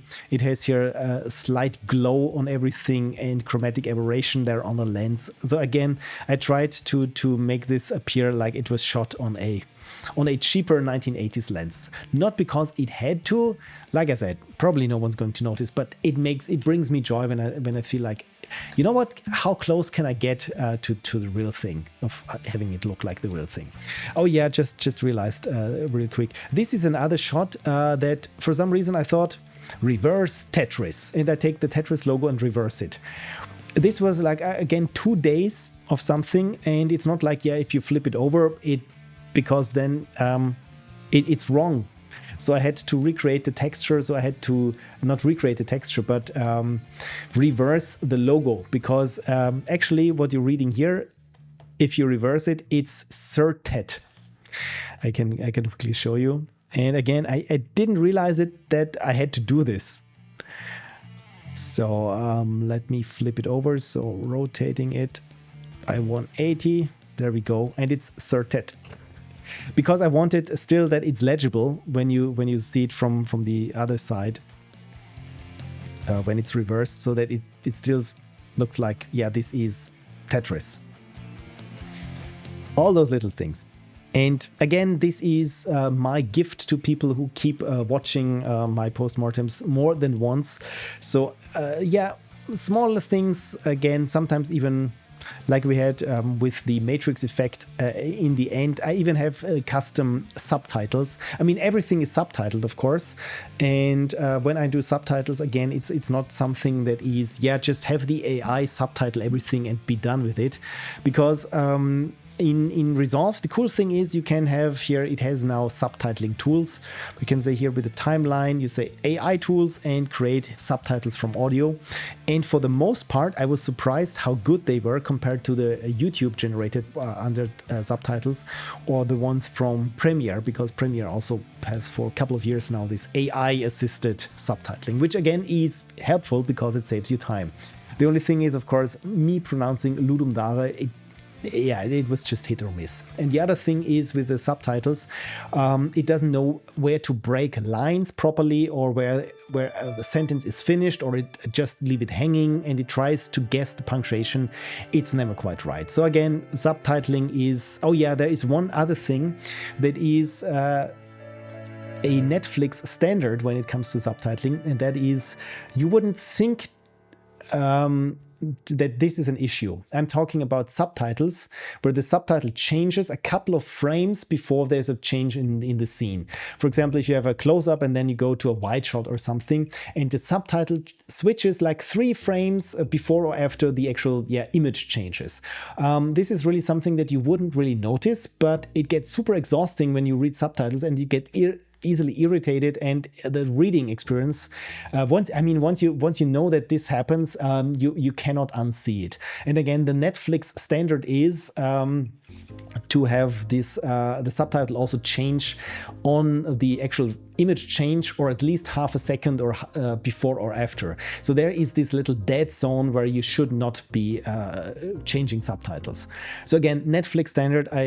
For work I had to read the Netflix subtitle standard because subtitled stuff, and they are very particular. It's not like 2 pages. It's like it's a little binder of what you need to consider when doing subtitles. And I thought, you know what, Netflix is pretty much the standard now. Everyone expects subtitles to appear like they are on Netflix. So this is what I also adhere to with my Post-Mortem. You think you're done in an hour. I mean, the runtime of the entire thing is half an hour. So how long can this take? It took 4.5 hours. Despite not having to type everything out, but still, if you describe a sound or something or what music is playing, again, more work than you would think it is. Oh, the letter order is flipped, not the texture itself. Exactly. That is what happened here with the reverse Tetris. Again, small things. And I'm so glad that you are still here and you listen to me yep about all the little things that I put in there. So, what else do we have? Anything that catches my mind, anything that catches my mind. Yeah, that's pretty profound. Yeah, we already had this motion graphics. Yeah, the other fun part is when as with many of my game ideas is, oh, you know what, this reminds me of this game that I haven't played in like 25 years or something, like Sim Tower came up. So to get this gameplay footage, you know me, I don't go on YouTube and get some crummy, already compressed footage that I don't even record it myself.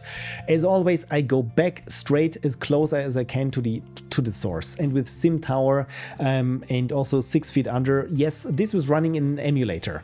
And also the Roland TR-808 sound effects. I had this program where you could, that would simulate a Roland TR-808 drum machine, a Roland TR-909 drum machine, and 2 Roland 303 digital synthesizers or analog synthesizers. The downside was it's only running when the CD-ROM is physically present in your drive and it's running on Windows 95.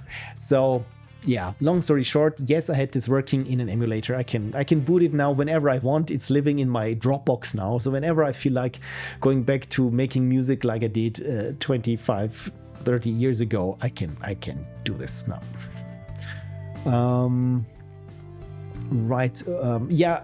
There is when people as nowadays people are interested in, was there AI or LLMs used in the creation of whatever it is you do? And I can say yes, and I think I have even Google Nano Banana, their image creation tool, AI, and yes, I created one image with it, or I didn't quite create it, I modified one image, and this was... Oh yeah, the Simpsons animation. I will get to this in a second. So the unicorn saying that is a horrible idea. Let me quickly jump to it if I can find it. Yeah, I think there we go. So when I switch over here to the lightbox, it's easier for me to find the actual shot that I want. So if you've watched the Post-Mortem and then I said, I'm sorry, unicorns, you have to make room. And where is it? Where is that shot? I'm seeing lots of coffee making here.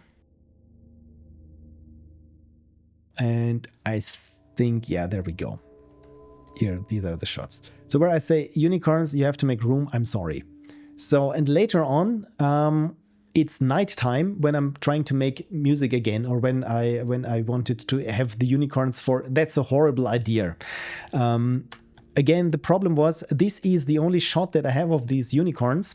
And you can see here, it's blown out. So again, this was shot with my aging Canon EOS 5D Mark III and all recorded as MP4 and 8-bit. So this means this is gone. There is no definition there whatsoever. So, I mean, here with color grading, I could tease out a little bit more, but if I can show you, if I decrease here the brightness, that you can really see it. So this is one blob of white. There is no definition, but a little bit of noise in there. Okay, that's the next shot already. So what to do? Because I want this, since I want to use this at nighttime, so it of course has to match the lighting of nighttime. So, and I couldn't just make it darker. So the only thing that I could do was, see here, there is now suddenly definition, and this is because my shadow is passing over it. So essentially what I did was I took 2 screenshots.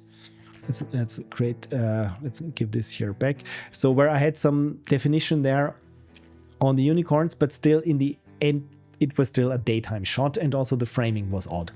And for this, I used generative AI. What's this here with the unicorns? No, it was motion graphics. Horrible idea. There we go. So yeah, this was the shot, and this here, it was combined together with from different different still frames from this video sequence. So then of course I needed it here enhanced, and by enhanced I mean let's undo this. So this is the original shot, and this rounding, because I wanted to reframe it slightly, I had to use not AfterEffects, Adobe's Firefly image creation tool there to synthesize the surroundings. And you can see here what spectacular sloppy, literally sloppy job it did for this. So roughly just the pattern there of the, what is it, the fabric here barely works. So again, I had to do this multiple times and try to stitch different of these kinds of generations together. But still, again, it was a daytime shot. So, and to make this, again, now here we go, a nighttime shot. This is where I piped this original image in to Google Nano Banana and said, hey, make this a nighttime shot. And this is the result. And it's not quite the result from Google, because their images are like 1024 pixels by 1024 pixels. So I had to use another AI tool, Topaz Gigapixel, to upscale this. And this is how I got this nighttime version shot of this shot here. But again, if you look at what's happening here in this shelf here, this is impossible. There is, what are those titles? Again, it's literally sloppy, but I thought if I put a big old speech bubble over it, probably no one will notice. There we go. So yeah, this is my the biggest use of artificial intelligence or large learning models that I used in making this, because in the end we all know it's kind of sloppy, the output, and if you're a human being and you put in the effort, people will notice and people will see it. And again, I do not want to subject anyone to certain AI slop. I always feel so betrayed when I feel like, oh my God, this is an amazing pixel artwork. And then you look closer and you can really see, okay, those aren't pixels, that's impossible. And oh dear, this was done with AI. And then suddenly you resent the entire thing it was part of. And again, I don't want for this to happen with this one. So yeah, my post-mortems, I mean, I use, like I said, these kinds of AI tools solely for upscaling and enhancing things. By enhancing, I mean, we all know it's inventing pixels or hallucinating pixels. So I have 1 or 2 shots, or a couple of shots here. Those orange shots that are here orange coded, those have been upscaled and denoised, again with these kinds of LLM tools. So the only difference is, again, image quality, because I felt like here for this entire self-interview thing, I was slightly unfocused there in multiple ways. And so here with this upscaling, it just has a little bit more definition. And yeah, again, that's what I use it for. Kersey asks, Pixel Prophecy Netflix show. Yeah, with Netflix, it's a completely different thing. So if you want to sell your production to Netflix, it's not like you can say, hey, I made a semi-successful YouTube show, please put this on Netflix. Of course, I think first that they even talk to you, you need some sort of industry representation. If you come from a bigger studio or some have some sort of leverage there, that they even talk to you or take you seriously. The other thing, of course, is if you're producing for Netflix, even if it's not your production company that's pitching to Netflix, Netflix has very, very high and very specific quality standards. And my productions, it's high quality as I myself deem them, aren't up to snuff. One thing is, Netflix has, I think, approved like 3 or 4 different digital motion picture cameras that are allowed, more or less, so that I think 80 to 90% of the entire footage has to be produced by these 3 cameras, like the Sony FX6, the Arri Alexa, and just renting these cameras is horrifically expensive. The next thing is it has to be mastered in Dolby Vision, which again, I say, not without a certain amount of pride. Yes, I'm a Dolby Vision certified colorist, but I don't have the license to do Dolby Vision here on my own rig. I mean, at work, we have the license. So yeah, I can do Dolby Vision, but I can't afford the license to do HDR Dolby Vision. And again, for HDR mastering, you need a camera that's capable of HDR and the workflow for HDR. Again, the cameras that I'm working with do not have this. I'm planning in the medium to long-term future to get a new camera, because the one I have, the Canon EOS 5D Mark III, is already getting a little bit long in the tooth, and I've really realized now, working on this for like 5 years, compared to the cameras that I'm used to working at work with, even the cheaper ones, they have such a superior image quality. And again, something that like here, the table here, it's kind of blown out, and if I zoom in, you can see everything is a little bit blurry, and there's compression, everything. And yeah, the more you're used to better image quality, the worse the old camera looks. I mean, it was super expensive back then, and it was a huge step up from the Canon 5D Mark II that came before it, like in 2008, that everyone filmed with, because it had this cinematic appearance, which is lovable from today's standards anyway. So yeah, in the long term, I want to invest in a bigger camera. But the downside of this is, which I already dread, is the amount of storage you need for this. I mean, this entire Post-Mortem with all the footage and intermediate files clocks in at around like 260 to 300 gigabytes. Now, of course, I will export the master sequences, which will each be probably 200 to 250 gigabytes for each track, because I will use a lossless compression, and everything is in 60 frames per second. So it really adds up the amount of data. The downside, again, with a bigger camera is, or better camera is, they store more information, more light information, more a higher dynamic. So it's not like if something is slightly overexposed, it's just gone, clipped completely. No, it has a different way of encoding lightness and colors. But of course, this uses up more data, and sometimes significantly more data. Again, I'm shooting in this case in an MP4 codec that is pretty compressed by today's standards, and it's only HD and like 30 frames per second. If you look at my YouTube upload, this is 60 frames per second and UHD. How about that? Yeah, I upscaled it to UHD, because then the HD looks cleaner, because YouTube uses a better compressor when the source is UHD. That's the thing. And I made it 60 frames per second by interpolating every other frame. So, and the good thing is I can do this on my graphics card in real time nowadays with HD. That's pretty good. But again, bigger camera, much more data. So I'm thinking, like I said, the entire thing, like 300 gigabytes with a new camera, probably one, let's say, half day of shooting, probably 300 gigabytes, if not more, because again, it's something else. And with the prices nowadays, yeah, I'm not sure when or how to best invest in it, and then probably have to change my workflows. But yeah, it's in the long term. And Jerzy made it. Wonderful. Hello, Jerzy. I'm so glad that you could make it. How was the movie? I am the last one who didn't see the post-mortem yet. Probably you are, but all good. It's easy to catch up. The post-mortem takes, I think, 30 minutes to watch, and I realized it still doesn't feel long. So thank you for dropping by without having seen it yet. Kirsten says you should watch lots of spoilers today on stream. Yes, so I will park now the player here very much in front so that you're not getting spoiled. Yeshi says, well, I've read the book, so it felt a bit Hollywoodized, but not that. Okay, that's all you can ask for.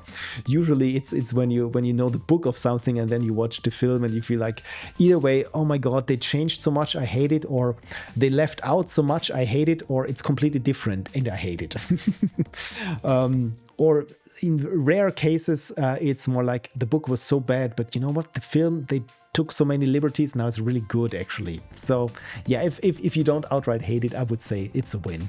It's a bit like with video game dramatizations and filmifications. For example, in my opinion, the relative best, again, it's relatively speaking, adaptation of a game into a movie is still the first Silent Hill movie from, what was it, 2009, 2010, sometime around that date. So to me, again, it's not a very good movie, but again, I feel it's relatively close and in spirit to the game. And I mean, many of us know Uwe Boll movies, which just take the crap out of everything. So I'm good. So I'm glad that you had your enjoyment. So yeah, lots of spoilers there, and I'm already getting close to my closing time today. So again, to the 10 stalwart viewers who are still there, thank you so much for sticking with me and listening to me just yap about this entire thing. So, and in that case, I have another recommendation for you, because apparently you like making games and you like, let's say, quality documentaries about making games. And I recently received this one, the Psychodyssey. Has any one of you heard of Double Fine's Psychodyssey, what this is about? Because I have it now on Blu-ray. And again, it's been very inspiring to me, actually, which is a problem. Here it says, they didn't invent things, so it was good. Okay, good. They just pressed fast forward button, but it always feels like that when you know the book. I know what you mean. Many years back, like 15 years back, I read The Name of the Rose, the book.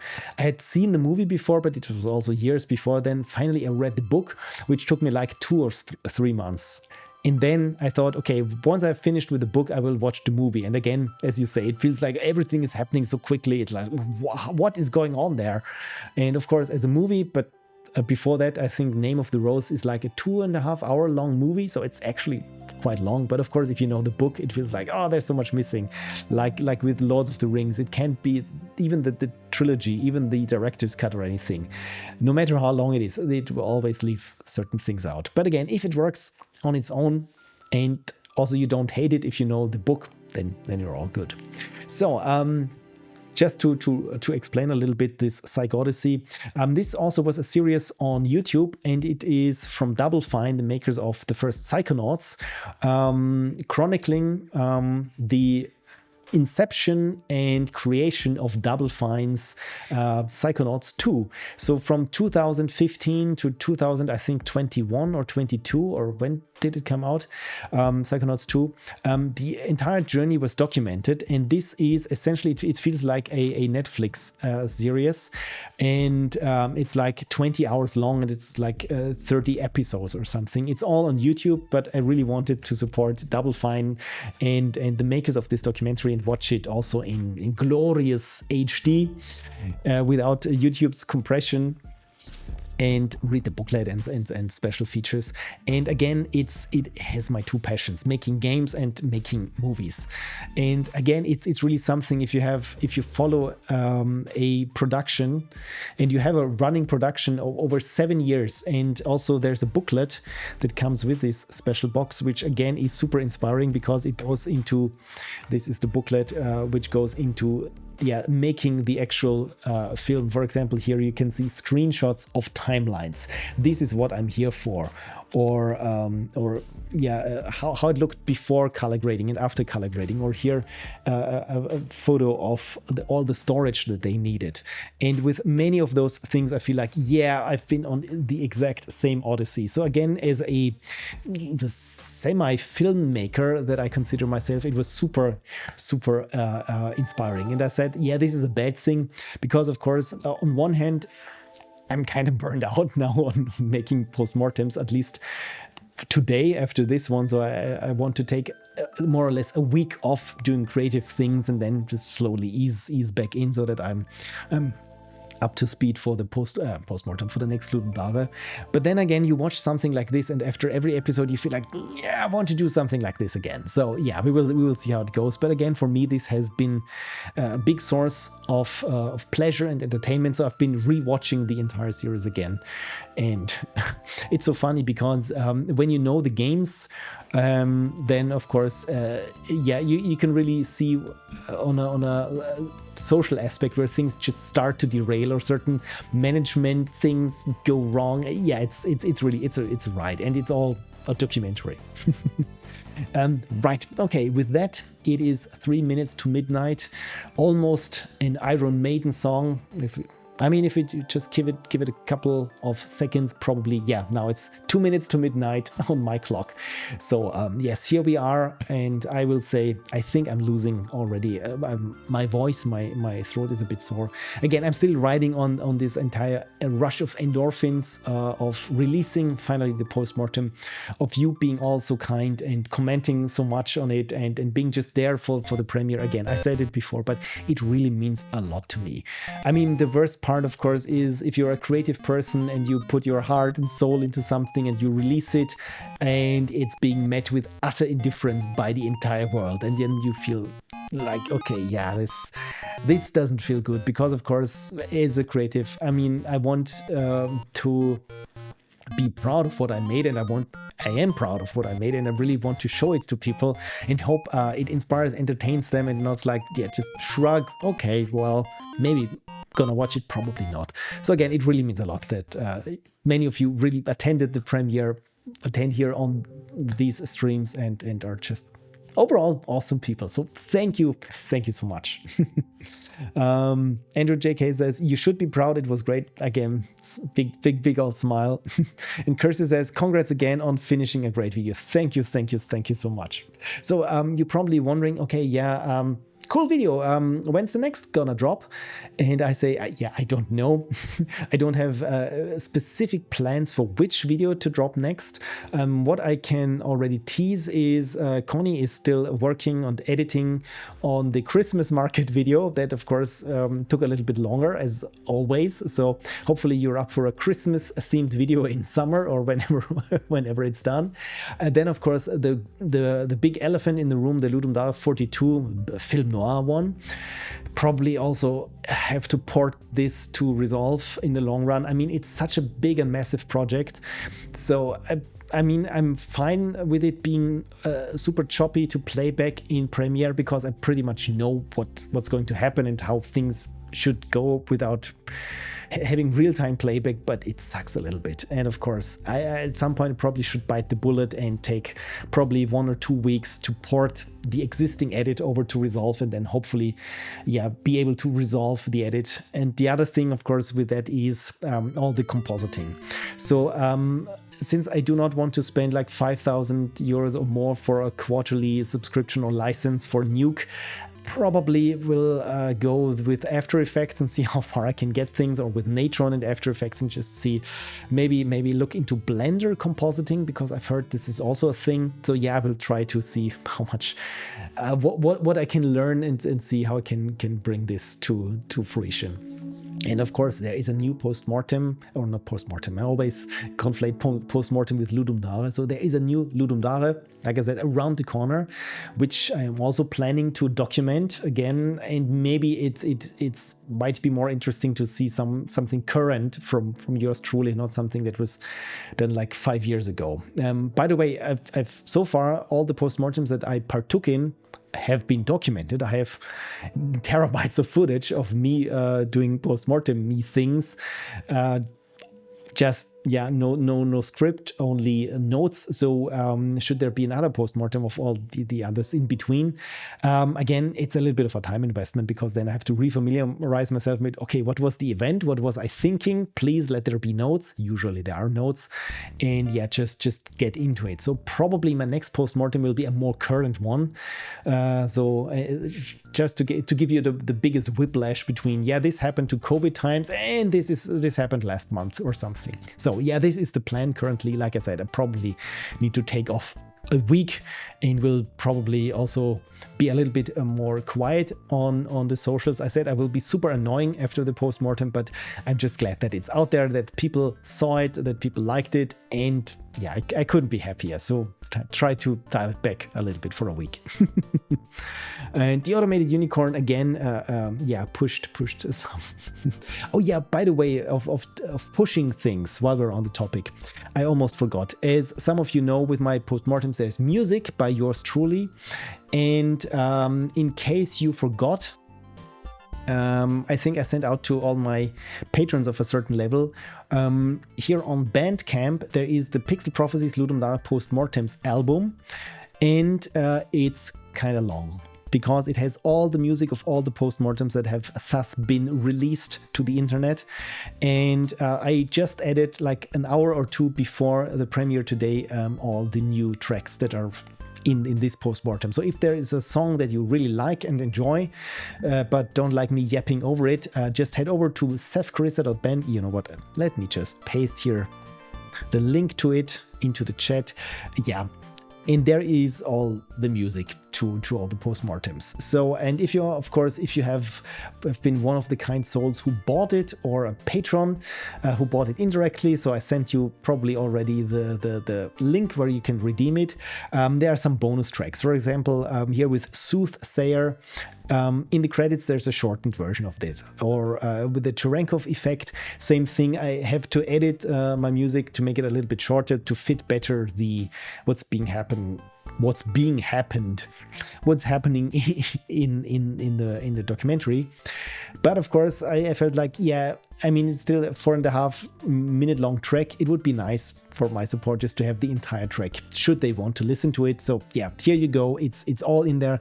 133 tracks, and of course, if you buy it once, you can own it all the time, because that sounds it's completely stupid how I say it. You can own it all the time. It means you buy it once and new tracks get added when there's a new post-mortem out there. So it's not like you have to repurchase every new track. No, it's just buy once and fire and forget. And whenever there's a new update or release, you should get it. Yeah, that's long story. I just realized it, that I wasn't sharing my screen. So yeah, this is how it looks. It's the Seth Carissa Bandcamp, and down here we have 133 tracks on it. Not most of them, but some of them you can see here are marked as bonus tracks. They're not very important, but I thought, again, just this little bonbon for people who support me. So again, enough with the advertisement. Again, I thank all of you for being such wonderful people for this long, and have been supporting me on my journey from random post-mortem things to just this entire wonderful creative journey of all the fun things you can do and make with a computer. And yeah, here's to more great things to come. Like I said, I need to recover a little bit and maybe put up the existing streams. Maybe I will dump them next week sometime on YouTube if I find the time to. But until then, I just say thank you, everyone. For some reason, always pick this glass, and I always splash myself in the face when it's like this little water left. So with that being said, thank you, everyone. Have a wonderful week. Again, I really do appreciate you showing up and supporting me and being awesome people. Stay awesome, friends, and take care, and see you next Sunday. So not tomorrow, but the week thereafter. All right. Good night and bye-bye.